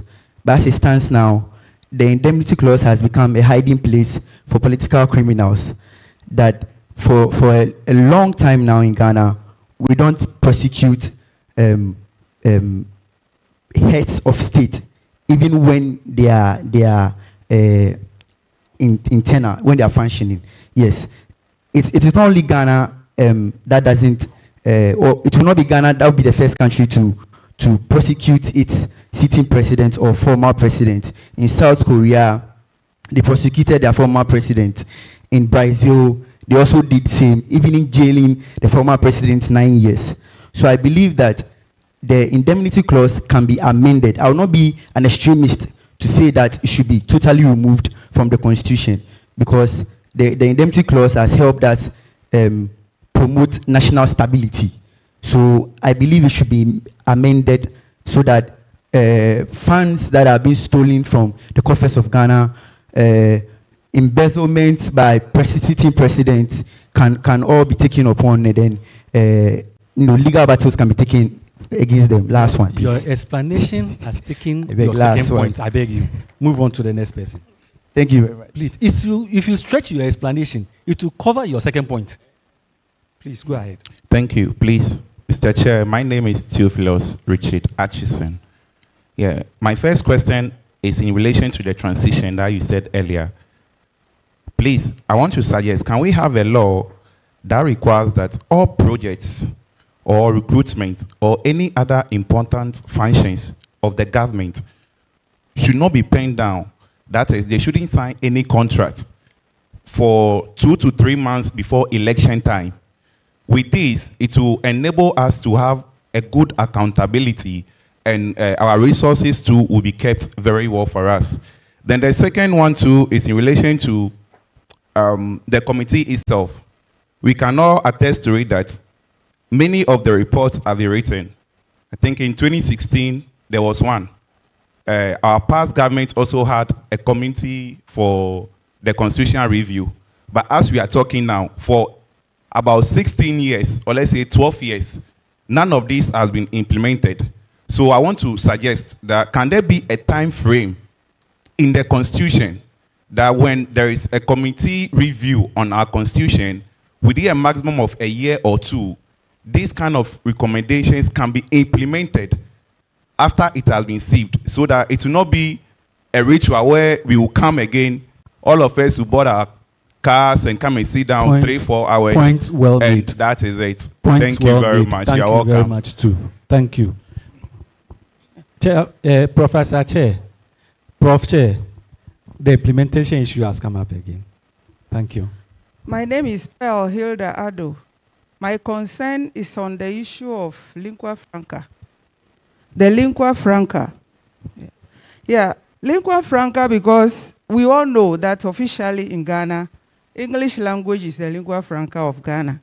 But growing up as a child, I know about 6 official local languages that Ghana was using. 6. Out of these 6, 3 of them were cross-border languages. The 6 languages were Akan, Ga, Hausa, Ewe, Nzuma, and Dangbani. They were chosen by our forebears because they cut across the length and breadth of the country. And broadcast was done in these 6. And BBC external service was using the 3 cross-border languages very well, because across the West African sub-region, when you turn to the left or the right, west or north or south or whatever, the language you meet is French. The countries surrounding us all speak French. But the 3 languages that were local languages that were chosen as official, we were able to communicate with our neighboring countries in these 3. Our forebears chose these 6 languages to kill ethnocentrism. They chose it to kill tribalism. They chose the 3 to bar nepotism. But what has happened to us? We have killed all of them. And now, whether we like it or not, ethnocentrism is creeping into the fabric of the nation, which is not helping when it comes to development. It is not helping because nepotism has even taken root, whether we like it or yes. Please, I am appealing to the Constitution Review Committee. The 6 languages are very important. If our forebears saw the importance of it and chose it, I don't see why we should negate them. I don't see why we should make them useless. There was a policy that a child must learn 2 other languages in addition to their mother tongue. I wonder where that too is gone to. Please, we have to take a second look at it. Thank you very much. Thank you, too. Thank you very much. Apostle Enokamwate is the name. I'm from Ashama, and I have these submissions to make with regards to our education. I want to suggest that if it is possible, and we can include in our education curriculum security training or education from the scratch. A friend of mine who just came from Uganda did indicate that when you get to Uganda, everybody is a security personnel, and so you are not overtaking. I stand to be corrected, though, as it was. I stand to be corrected if I was told that soon the president, His Excellency John Mahama, wants to make all the youth go through our security or military training, which I think will be helpful if that is it, so that we are all security minded in this country. The next thing I want to submit also is that, as we have said, if we can add to our educational system again our religious and moral education teaching, because having taken that out of the system, it is also affecting the menace in our society. Points well made. Yeah, Thank if you we can very look much. at that again. Points well made. Thank you very much. My name is Daniel Asumeni Buensisapon, a student of La Paz Community Senior High. I would like to make a suggestion to the Constitution Review Committee to create a constitutional right involving student representation and participation. Add a provision which recognizes students' acts in decision-making.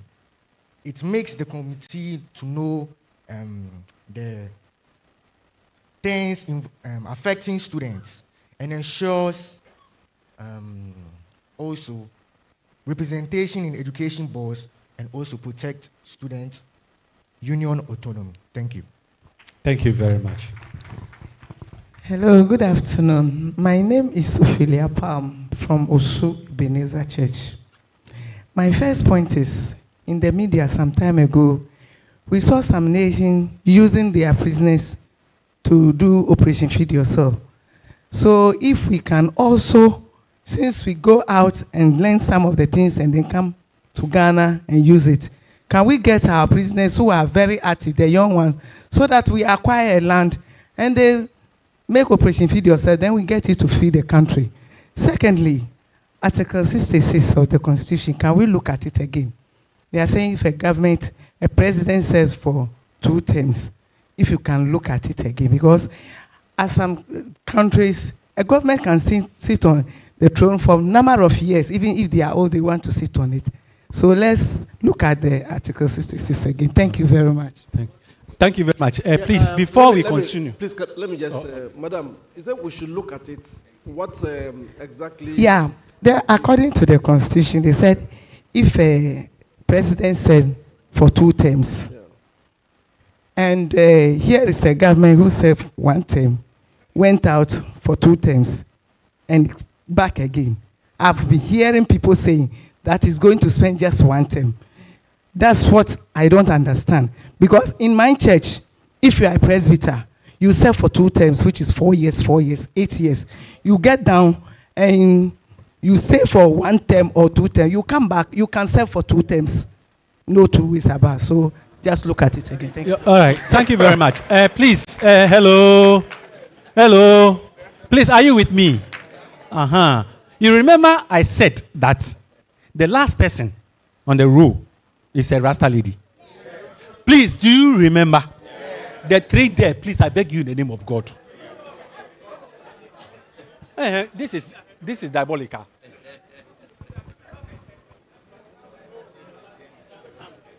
So you transfer her forward. Then you should have informed me. Otherwise, I would have cleared you all. All right. Thank you very much. It has been cleared. Thank you. So all right. Please make your submission. My name is Clement Morton. Gadangbe Akucho. Chair, with your permission, in fact, my journey is long. I would like to plead, if I'll be very snappy. I want to comment on what the high table presented about some of the national issues that came up. So I'll plead that you give me that audience. Very brief. How many points? I have 5 comments to make about. Please. I'll be brief. Please, I beg you. We have 2. I don't want it to appear as if I'm considering others and I'm not. Please. Don't let me look like bias. I beg you. 2. Select the best and submit. We don't have time. The chiefs must also speak or give us their views. So I beg you in the name of God, please present 2, the best 2 that you have. Best 2. Yes. All right. Okay, I would like to take the Ghana language aspect. And then,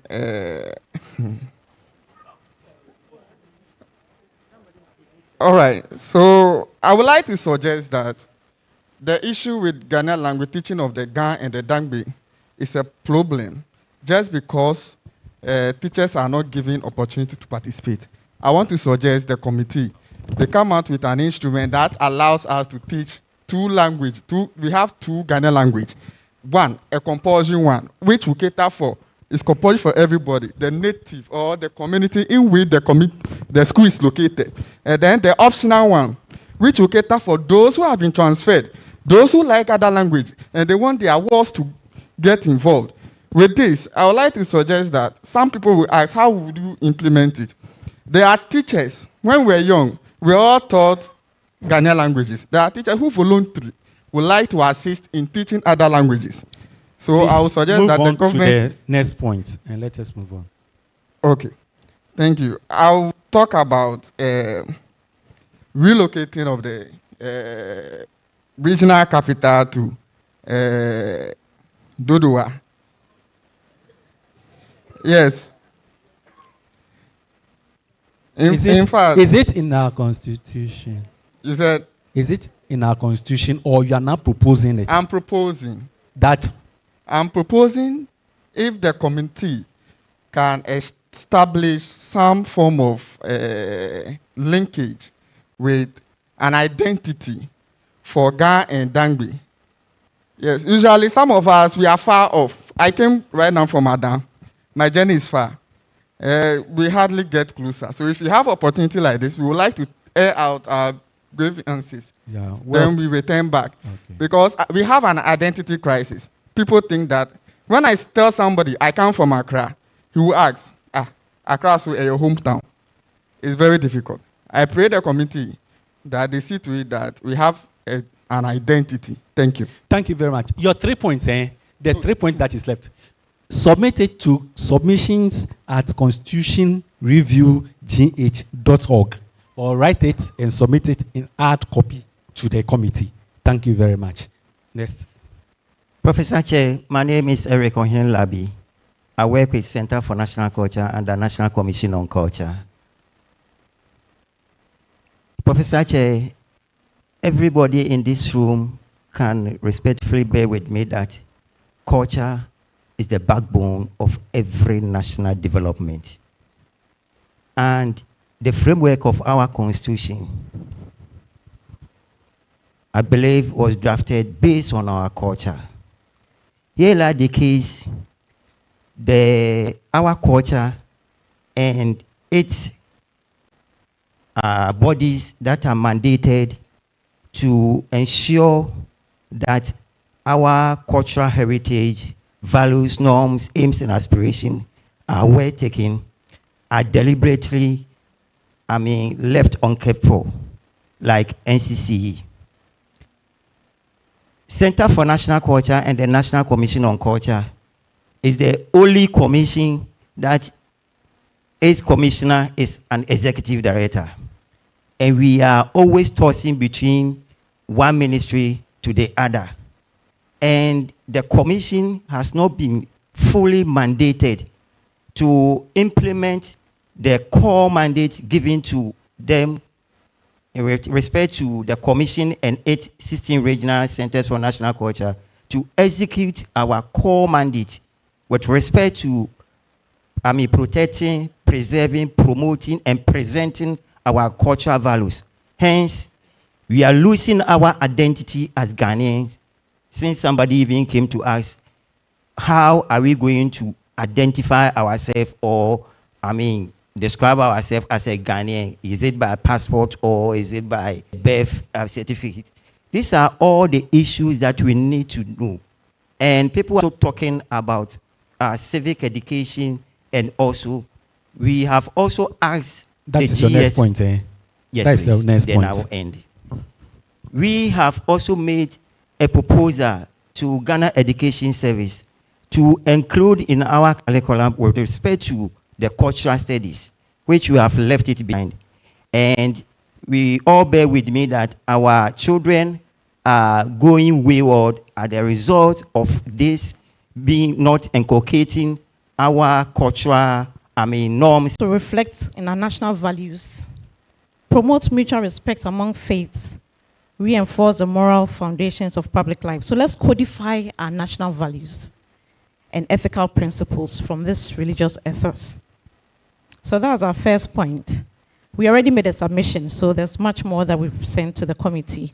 So I'll briefly touch on political parties. We think that we should define official campaign seasons to curb incumbency abuse and require full public disclosure of all campaign contributions, impose strict sanctions for violations, disqualify candidates engaged in vote buying or illegal inducements, and introduce consensus governance frameworks to reduce polarization. Thank you. Thank you. Thank you also for swapping.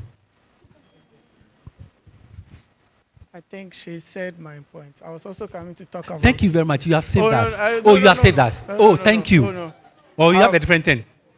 According to Washington Post, 31st January 2025, Elon Musk donated $228 million to 2024 campaign for the Republicans. So with this, we know who is donating and how much the person is also donating. Recently in Guinea-Bissau, we heard that the cartel, in Guinea-Bissau, there's a lot of cocaine, this thing there. They sponsored a coup against the president there.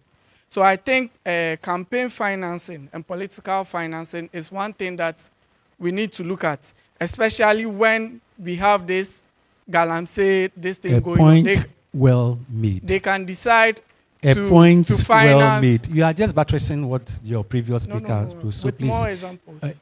You have examples. I think that the committee has gotten the facts of the matter. To avoid state capture. So basically, that's what I want to say. Thank you. Thank you very much. Hello. Thank you very much for this opportunity. My name is Prince Kwabena Ukwaponsa from NCC, National Commission for Civic Education. I am at the Nankwatana branch. Please, my question is, since we are doing the constitution review, the NCC, please, Prof, we beg you, tell the president to do something about NCC. We need a little power. I'm a field worker. I go to field. At times, they beat me a lot. They've beaten me 3 times. But I come home and just the next day, I'll go to work again. They should do something about it. And also, we go to school also to teach about the Constitution. One day, I went to fire among the school. I saw 2 boys picking ice water rubber at the roadside. Don't be emotional. They don't go to school. Don't be emotional. Speak your mind. Picking, and other people will laugh at them. I called these 2 boys and I asked them where they come from. And they showed me an old woman. So I had to go and see the old woman. One of the boys said the mother is dead and the father is dead. So they just came and they dropped him from a place and they dropped him at a Medina. Just he should go and find something doing. So I asked the woman that my money is little. When you come to NCC, they don't pay us a lot. But I have to use my money to buy uniform and bag and socks for the 2 boys. And I took them to school. But now, at times they call me. I can't provide again. So please, Prof, let them do something for NCC. We are working. NCC, we are working again. We are working and we are doing well. Thank you very much. Hello, come please. Hello. There's a question for you. Please. Hello, Yeah. Prince, come. What is it about your work that that resulted in your being beaten? Is it part of the NCC work? Yes, at times you go to the field and it's civics, about civic education. At times when you go, people, it's like they are tired of always hearing, especially when it's time for election. And when the government, they are not doing well, and you go and you talk about something about education.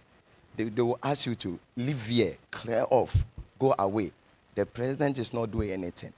At times they think you are from maybe other side of the government. So please do something for us. Thank you very much. Thank you.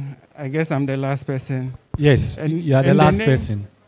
I don't want to comment on what he said because I'll also become emotional. So continue. Yes. And the name remains Prince Emmanuel Ahoto from the Complementary Education Agency, Medina office. So at the beginning of the second session, Dr. Jokoto asked us for our thoughts on views from other engagements with the term limit for MPs and then the president. I think for presidency, it should be 3 terms or 5 years. And for the MPs, it should be 4 terms of 5 years. So the president, that means a total of 15 years. And then for the MPs, a total of 20 years maximum. When that happens, it covers, a generation is said to be between 20 to 30 years. So it will give a generational experience, rather. That's what I think. And also, the NCC, they've said so much. So what we are doing here, when the document is put together and even accepted, it will be on paper. And they will tell you, ignorance of the law is no excuse. The NCC is a constitutional body. It is a necessary body in curing the ignorance of the people. For that matter, financial provision should be made within the Constitution so that their funding will not be left to the whims, caprices, and favors of the political society or political leadership authority. Well made. And Thank you very much. Let me Thank complete you. it. So if time limits can be... Well, NCC, the same. No, I'm not done. I've given you 2 points. You have made 2 points already. No, it has to. So if time limits are put on, can be given to Parliament regarding laws and their corresponding allies. I think it will help us. Thank you very much. Yes, thank you. Chiefs, please, are you there? Now it's your turn. Come quickly and let us have you. Okay. So, please, come and sit. Come and sit down. Yeah, okay. Right. Oh, no. Let me congratulate you for strategically making the chiefs talk last, so that we will wait. Otherwise, if we had presented, we would have been gone by now. Okay. Now, thank you very much. Now, personalities of excellence. Oh, Mr. Chair, personalities of excellence, ladies and gentlemen, good afternoon. Good afternoon. A young man came and talked about chiefs. Please, with all due respect, let me stand. Thank you very much for asking that I should sit. A young man came to talk about chiefs. Oh, Chief Dick Hollison. Let me thank the NCC Medina Director, Madam Doris, for robing the Medina Palace into this, what do we call it, forum. I'm here with Chief Audu. Yeah. My point is simple. They have talked a lot that you should empower chiefs all the more this time in this mission to yet to come. I think I am with them. Thank you very much, all the contributors, including you. You came from Asham and you mentioned it. Now, there is one thing we don't know about chieftaincy, and especially the palaces. And I can bet my bottom dollar that every Tom, Dick, and Harry, even including the president, has a chief in his hometown.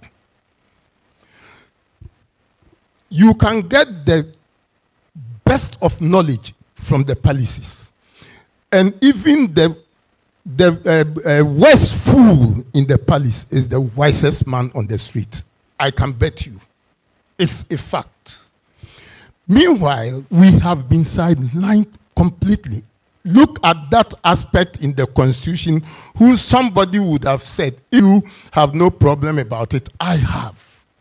Somebody would have said that, why, chiefs, you are political beings. 2, you vote. Don't you vote for the party? Meanwhile, they say don't do active politics. Please, the chain that has been tied around the chiefs since 1992, with all due respect, Chairman Prof and then your team, may you please unchain us. Sure. May you please unchain us so that we can also, in our wisdom, come and say, vote for Prof or vote for Koba Hakaba. Now go there. I told you everybody has a chief in his homeland. You see, so I beg you, it's not easy in the palace. And when they are talking about pay for the chiefs, I heard a young man behind me say, to be paid by who? You can let them in such a way that the municipal assemblies will have that structure to pay the chiefs. You can even make central government pay the chiefs, depend gold. And today we are saying the gold is even buttressing things for the economy to pick up shape. Must I lie? The chief never lied before anyway. So I don't want to be lengthy. Please, the chiefs suffer a lot. The issues that we solve in the palaces, in fact, sometimes even somebody said it, some courts can't even solve them. Thank you very much. You have thanked me already. You have cut. Thank you very much. Next.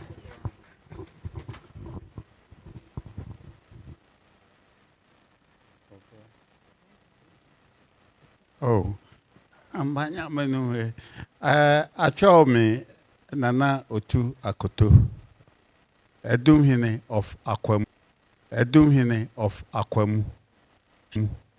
She Esani Enegbanina. She Esani Enegbanina. Ejake Impaje Boom. Imami Josu. Noni Bani Paje Boom. Imami Josu. Noni Bani Kiaja Kwamwele Gamepe Wole. I want to start by rebuking a Gadangme lady who came here. She introduced herself as representing a Gadangme youth club or something like that. And then you come and speak tree. You come and speak tree. My grandmother is from Goviepe, Agodome.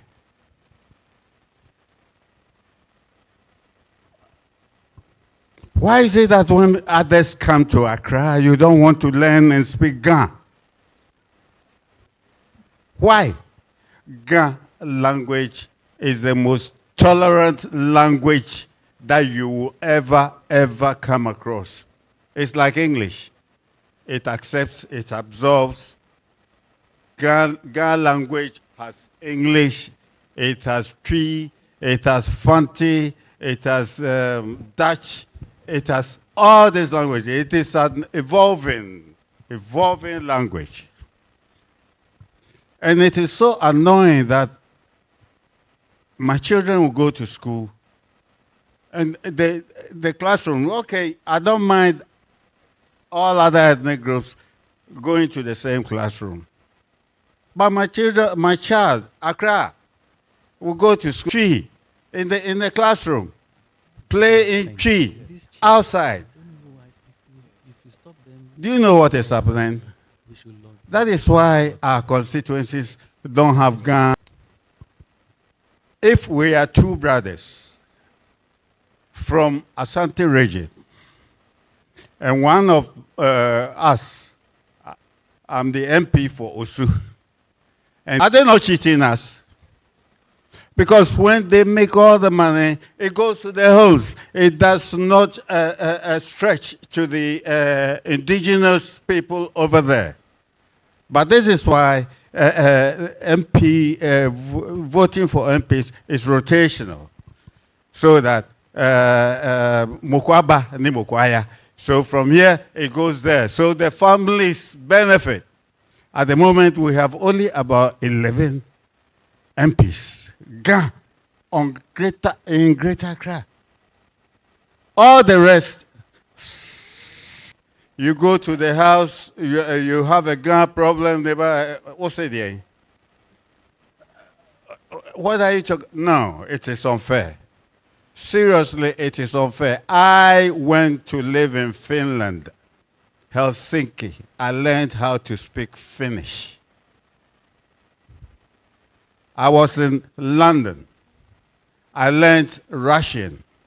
So I studied both Russian and Finnish language at School of Slavonic and Eastern European Studies. It's got nothing to do with me, but I needed to know about other people so that when I meet them, I can relate with them. And thankfully, I had a child with a Finnish woman.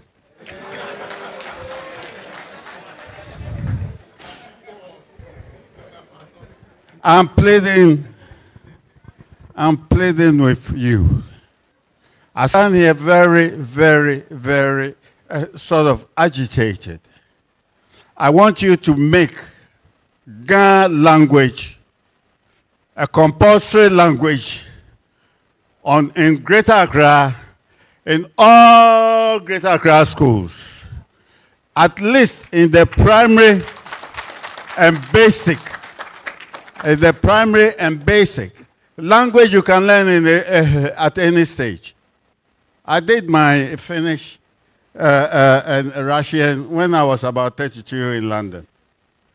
Bulgar, Frafra language, I went to Bulgar when I was about 26. And I had to learn it, especially their language. But that besides, I'm very serious. I'm very serious. Seriously, if this Constitutional Review Committee, you don't allow an entrenchment, because you all Ga people, every one of you all Ga people. You've taken our land. You're on our land. Some of you have taken our women. You everything. All that we want is that our language, Ghana language, should be composed school. Thank you very That's much. all that we want. Thank you. Gama Shikbo. Gama Shikbo. Thank you very much. You want to say something?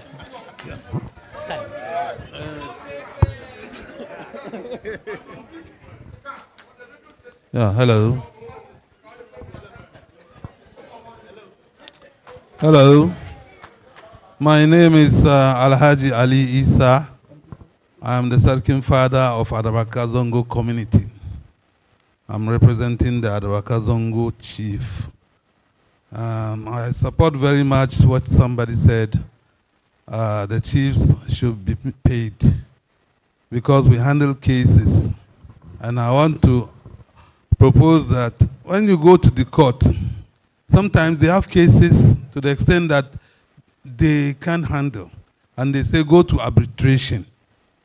So why don't you give the arbitration to the chiefs and give them that power so that at that place where they handle these cases, they have the power of the court as arbitration. That I support very much. And apart from that, somebody also said the Constitution should be taught at our schools. I support that as well. I support that very much. Times when you listen to TV3 or Metro TV or some of these TV stations, you find the lawyers trying to, and in another station, because they know the Constitution, they do what they do. Thank you very much. Thank you very much. Thank you very much. Thank you very much. Any, okay. Because we have the rep for the Greater Accra Regional Traditional Council. He's going to speak final after the House of Chiefs. Yes, exactly. So, oh, okay. Okay. All right. Yeah. So, he is going to be the last person to speak. Yes, exactly. Thank you very much. My name is Ninate Achele Agbo Nate. And I want to sound a little aboriginal and like all regions to Accra to contribute. And we all know how dynamic language is the live wire of every tribe of your existence. I mean, you go to our schools and it's not part of civic education. Oh, my vegan. Itamononi me kume if try me faishin ake. I'm about big ganwimo. It will currently AI, which is artificial intelligence, a transforming jinfe ke majin ye Ghana ne. One ake language kume wumi, yemo kume wumi. Auza yemi, chi yemi, aigbe yemi, shi gabe mi. Ni, in my view, Gadangbe noji the city language. Iwo keji wogbe ga language ni wanye wo promote through the World Education Service, like other even right now Nzima is even language, and we are just pleading. We are not being tribalistic. We're just begging you to help us promote our language. And you can only do that by legalize a person in that form, so that we can also have that legitimate pride in us, and I'll be proud of what we have, because language is the wheel on which culture triumphs. Without that, I mean, we will not be. So please, thank you so much. Thank you very, very much. So this is going to be the last statement.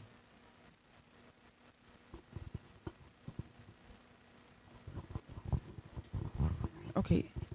Thank you very much. I gave her the opportunity for gender balance. For gender balancing. From the traditional Irina, thank you. Okay, thank you very much, everyone, and thank you for coming. My name is Angela Anan, but please call me Manye because I represent the Queen. I am from Kwabenya area, Musuko to be precise. Nyahani Mariaga. Yemoga. Ewa maybe you have been okay. Initially, to buttress what Nana Koto said and what Ninati Achele, very good friend of mine, also said. We all know what has gone on in Greater Accra. We all know what has gone on in Greater Accra. We have given so much to government. I mean, just mention it. From military, AMA building Accra. I mean, just mention it. Eko say. Wangpafai ake Constitutional Review Committee. Wa language ni fio wo game. Ni nohe wo culture, wo homo wo, ni bi ni wo fen, wo nyo wo presenter to the world. Ni wo banye ni wo chonono, ni wo hon. Ni ehani gan adomoshin. Ehani Ghana adomoshin. Wangpafai akagbele. Monka promote no feno ni yo gan. Ebawa keke other cities say alo or other regions say nibi ni yo jeme anya promote. I'll say one thing here. One na da na keko the airport akewo na ngma kwaba. Ofa ina banyang maga fitahi. Angma noko klo fitahi. Konike mukuba enna noko ne kani. Aka jie gan ye jeme. Kona ke noko klo memu ba wo jeme. Kefe na kan ehani beba woke wonyemi me atin eje bia na gan ke Ghana efe ekome game American ya shonshon ni shonshon bi ehun American ba e wo be Ghana agbene won pele ekome won okay bo manja agba fa beni bonifa ni boba fe ni bi ba hie ha wo ni wo language e ba hie nye ha ni wo ya no basically in the schools gan abachon ye bie Dangbe, abachon ye dangbe. In fact, many crackot China, no akasenim professionally poor. Aha no kasio ame language eko. No ma babie ne. Wonye no wadenche basically wakase wono. Wabakpa fai. Koni Constitutional Review Committee. Ene afi kenklening kehaga no ni nyefio ye bie. Ake wo language hiawo. It's our culture, it's our speak, it's what we wear. Gan is who we are. Dangbe is who we are. No one will feel gadangbi. Yeah, you are don. Yeah, you are don. So to wait, she's appealing for the promotion of the Ga language and its culture. Thank you very much. Thank you very much, Mr. MC. Prof. Chairman, members of the review committee, my colleagues, chiefs, and queen mothers, my brothers and sisters present participating in this program. My name is Tachenilai Akwete, the 10th, the chief of Katamansu.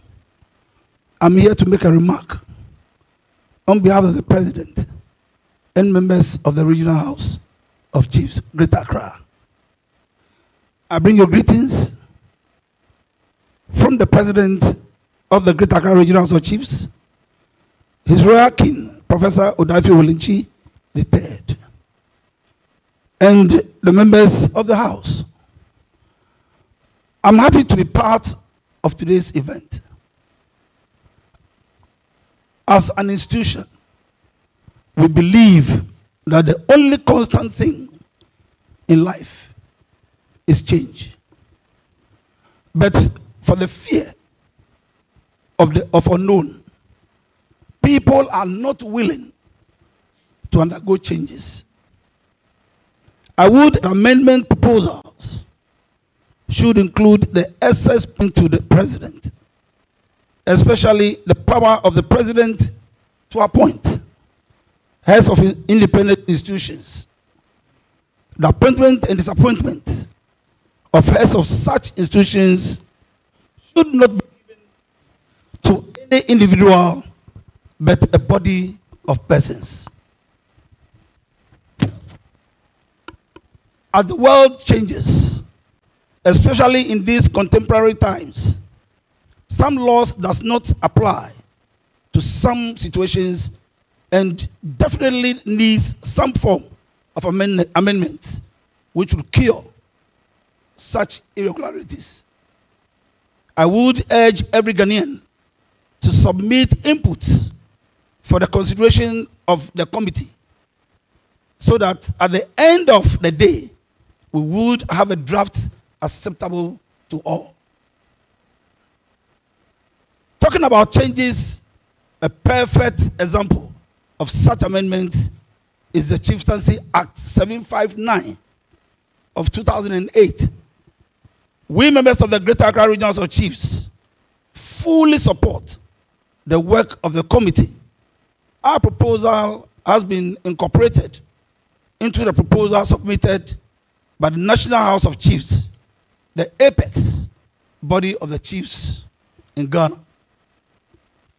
Illegal mining, armed robbery, teenage pregnancy, drug abuse, and other social vices are not on the ascendancy.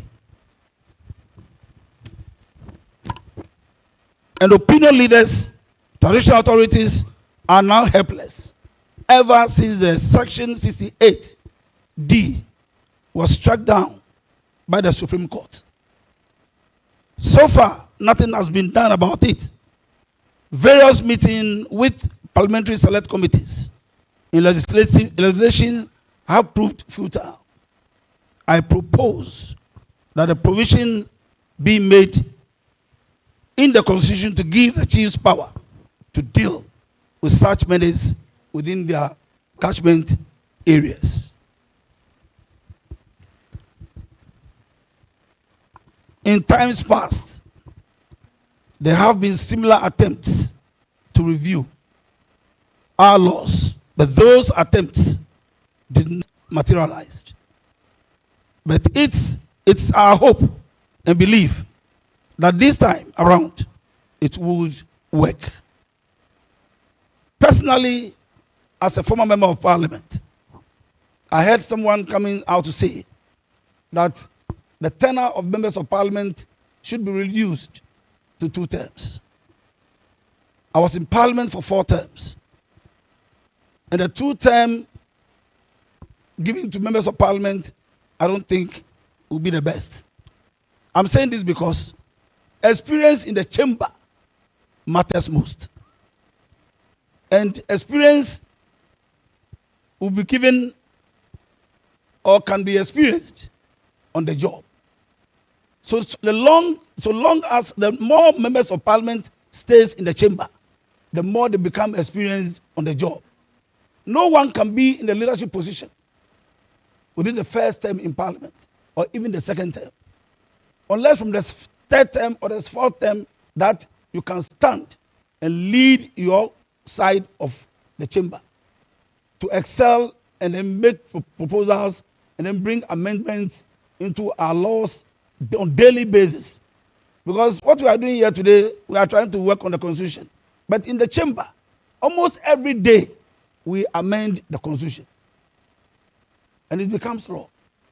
So my brothers and sisters, so long as someone has the support of his constituents and will be voted for to continue to be in parliament, it must be accepted.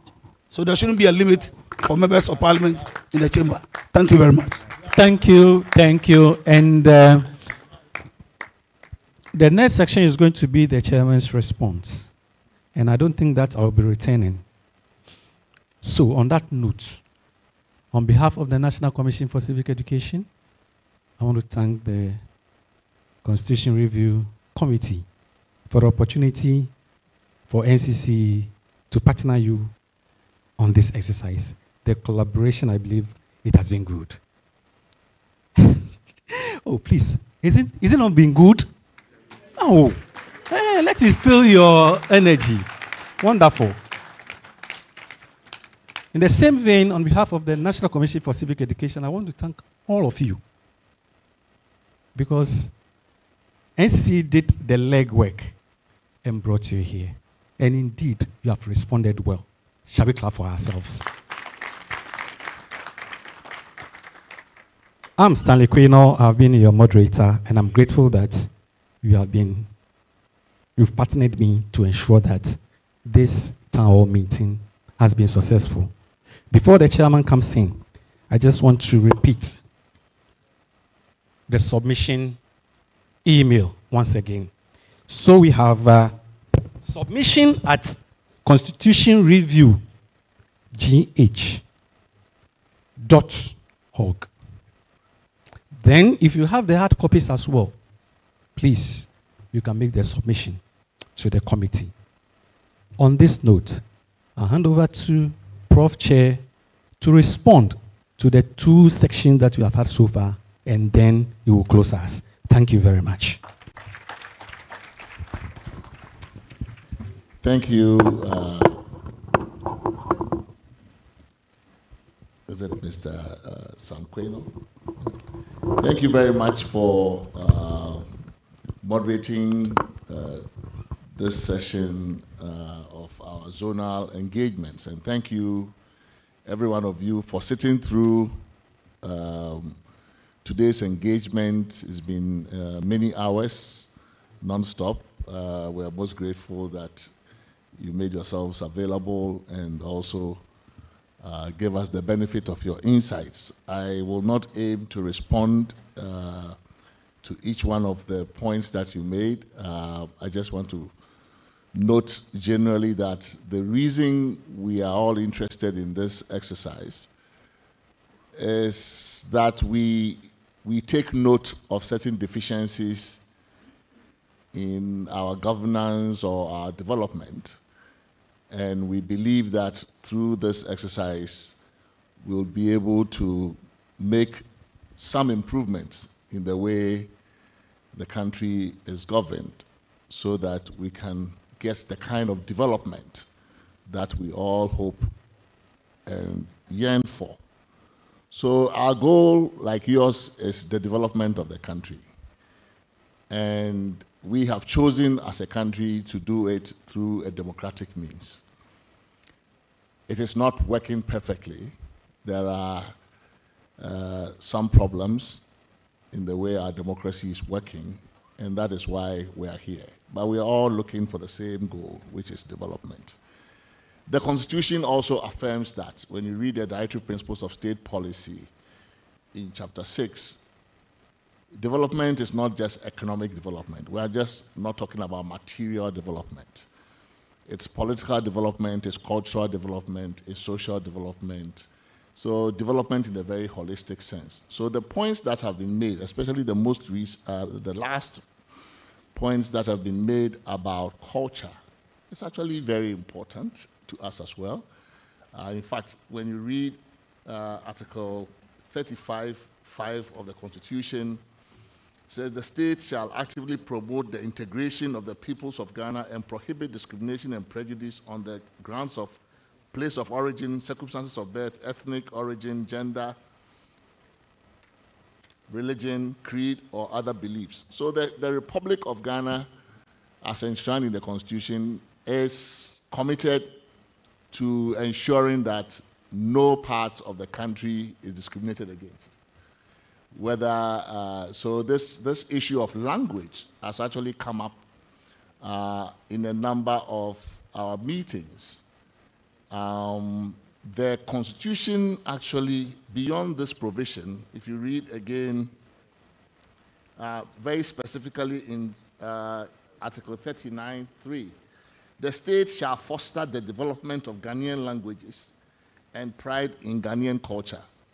So that commitment is affirmed again in the Constitution. The question is, how do we take this policy and translate it into action? Right? And I think that is where the conversation needs to begin. So we all would like to see the development of our languages because we connect the languages we speak to the preservation of our culture. So that one is clear. Nobody wants to see their language of birth just die off, either in their lifestyle or in the lifetime of their children or grandchildren. So this is an important point.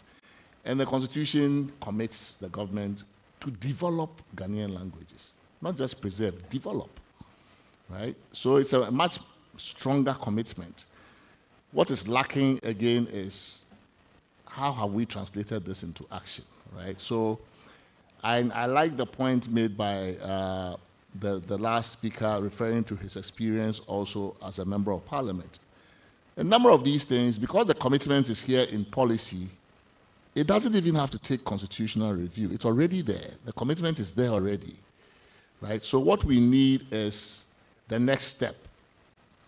Thankfully, we now have, and the parliament is now open to the idea of private members' bills, for example.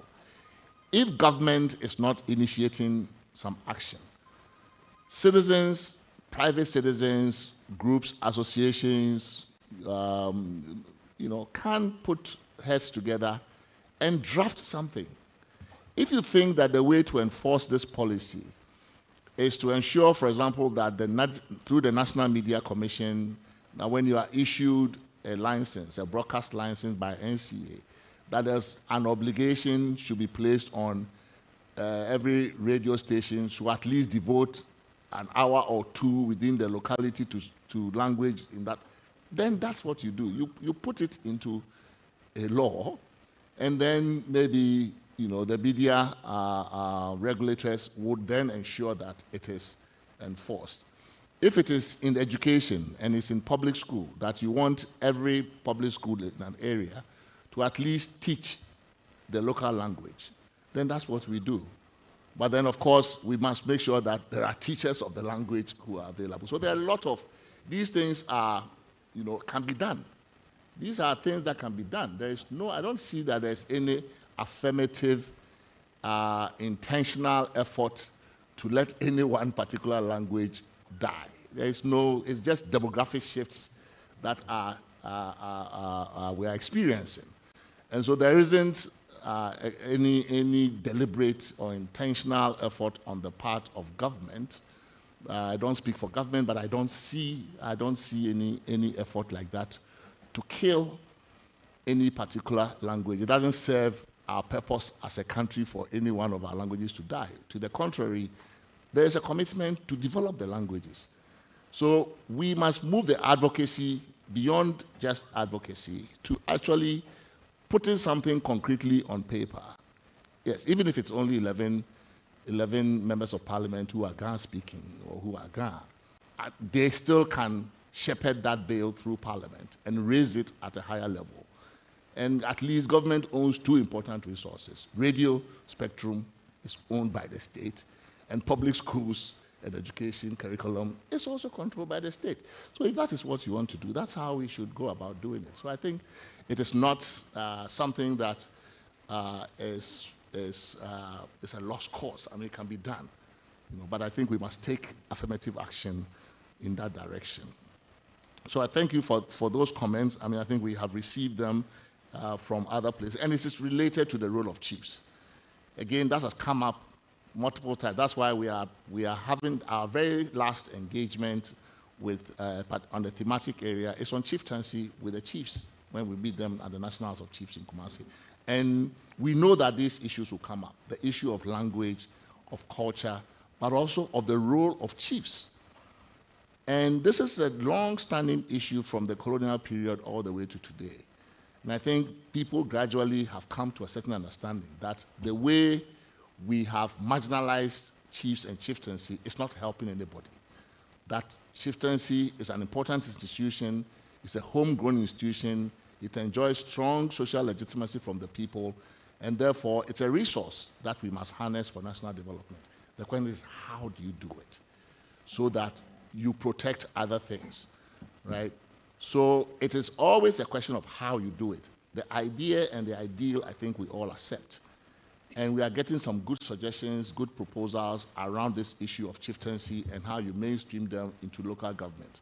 It's not even just local government. Even on the Council of State reform, we are also thinking about how to reform the Council of State in a way that also enhances, for example, the role of chiefs in national government and their voice. But we have to understand that chieftaincy is a very delicate institution because we don't have enough accountability checks in the system on how to hold chiefs accountable, because we don't elect them, because we can't deselect them. there are accountability issues whenever you transfer more power to chiefs. So those are some of the issues that we have to wrestle with. If you are going to allow chiefs to do, say, more dispute resolution, if you are going to give them a function, then maybe that's, you can then say, okay, because you are now doing more, we can pay you. But there has to be a function that you have assigned them so that you can pay them. But once you assign them that function, you have to be able to hold them accountable to it. So those are the issues we are wrestling with as a committee. I mean, nothing is that simple, as we have come to see doing this work, that nothing is that simple, but there are solutions, I think, and we will continue. I'll echo the appeal by our chief of Katamanso, that please send us ideas that you have, especially the how to do certain things.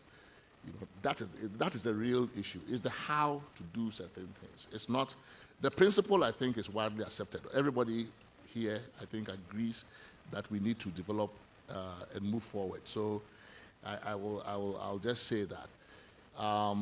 There are other issues that have been raised. Again, these are familiar, some of them are familiar to the committee.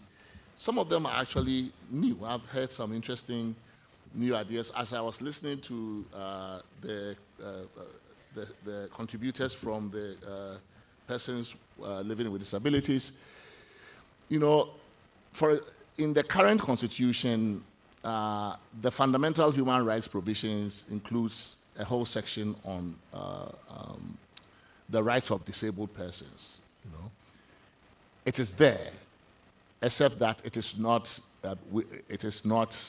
Maybe it's not strong enough. It is not broad enough in scope. We can take a look at it again, and maybe the wording and how we write it. But the real issue is one of enforcement, as you yourselves have noted. Now, the provisions in the Fundamental Human Rights chapter of the Constitution are enforced by the person who claims that that right has been violated.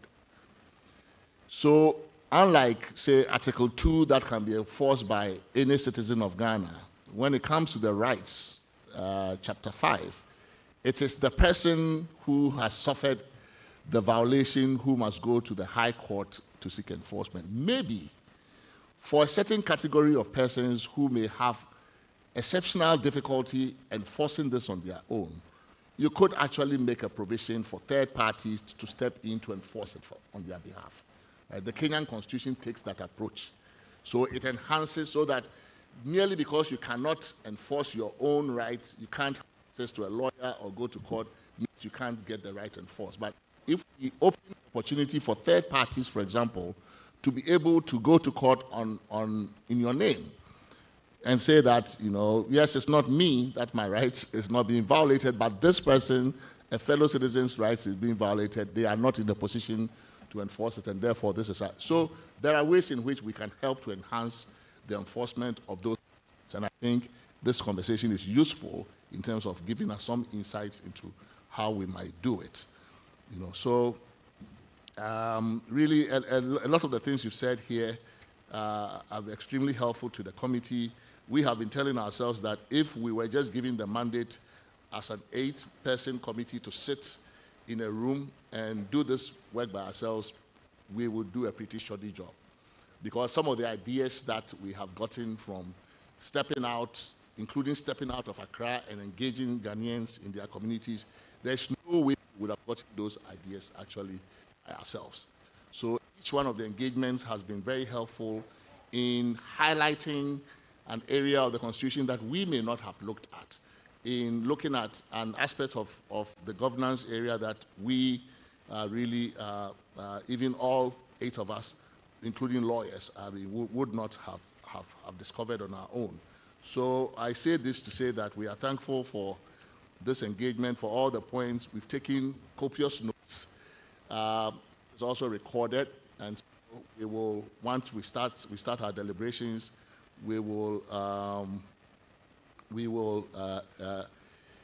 refer to these notes. I have to say that in my own observation, some of the most interesting and innovative ideas have come from And this is not just here. From Bolga all the way to here, we have gotten some of the most interesting ideas from persons living with disabilities in terms of how they think that a condition within society can be improved. They have a very clear understanding of the obstacles they face, come up with some of the most brilliant, in my view, most brilliant remedies in terms of proposal.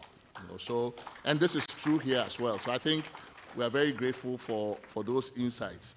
Now, our job is to present recommendations to government. It is then, it goes through a political process. So this is where the citizens have, because in a democracy, if it's government of the people, by the people, for the people, then your voices must continue to stay engaged in the process. From the receptions we have received across the country, the interest in this process is very high. The numbers everywhere have been very high. Participation has been very high. Where it becomes most important is after we are done with our report. You must make sure that you stay very engaged, even more so than now, so that you mobilize your voice and put the necessary pressure on the political class, who are the gatekeepers to this process. We will submit our recommendations, but they are the ones who must process them. If the recommendations call for amendment of a non-entrenched clause or provision, a 2/3 in Parliament can do it.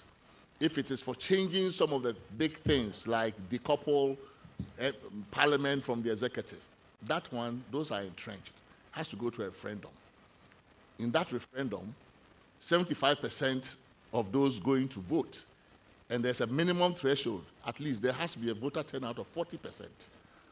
So citizens must be very interested in this for it to happen. If you just go to sleep and leave it to the committee, we will do our technical job and submit a report. But we don't have the political pressure to make sure that it happens. That is in your hands.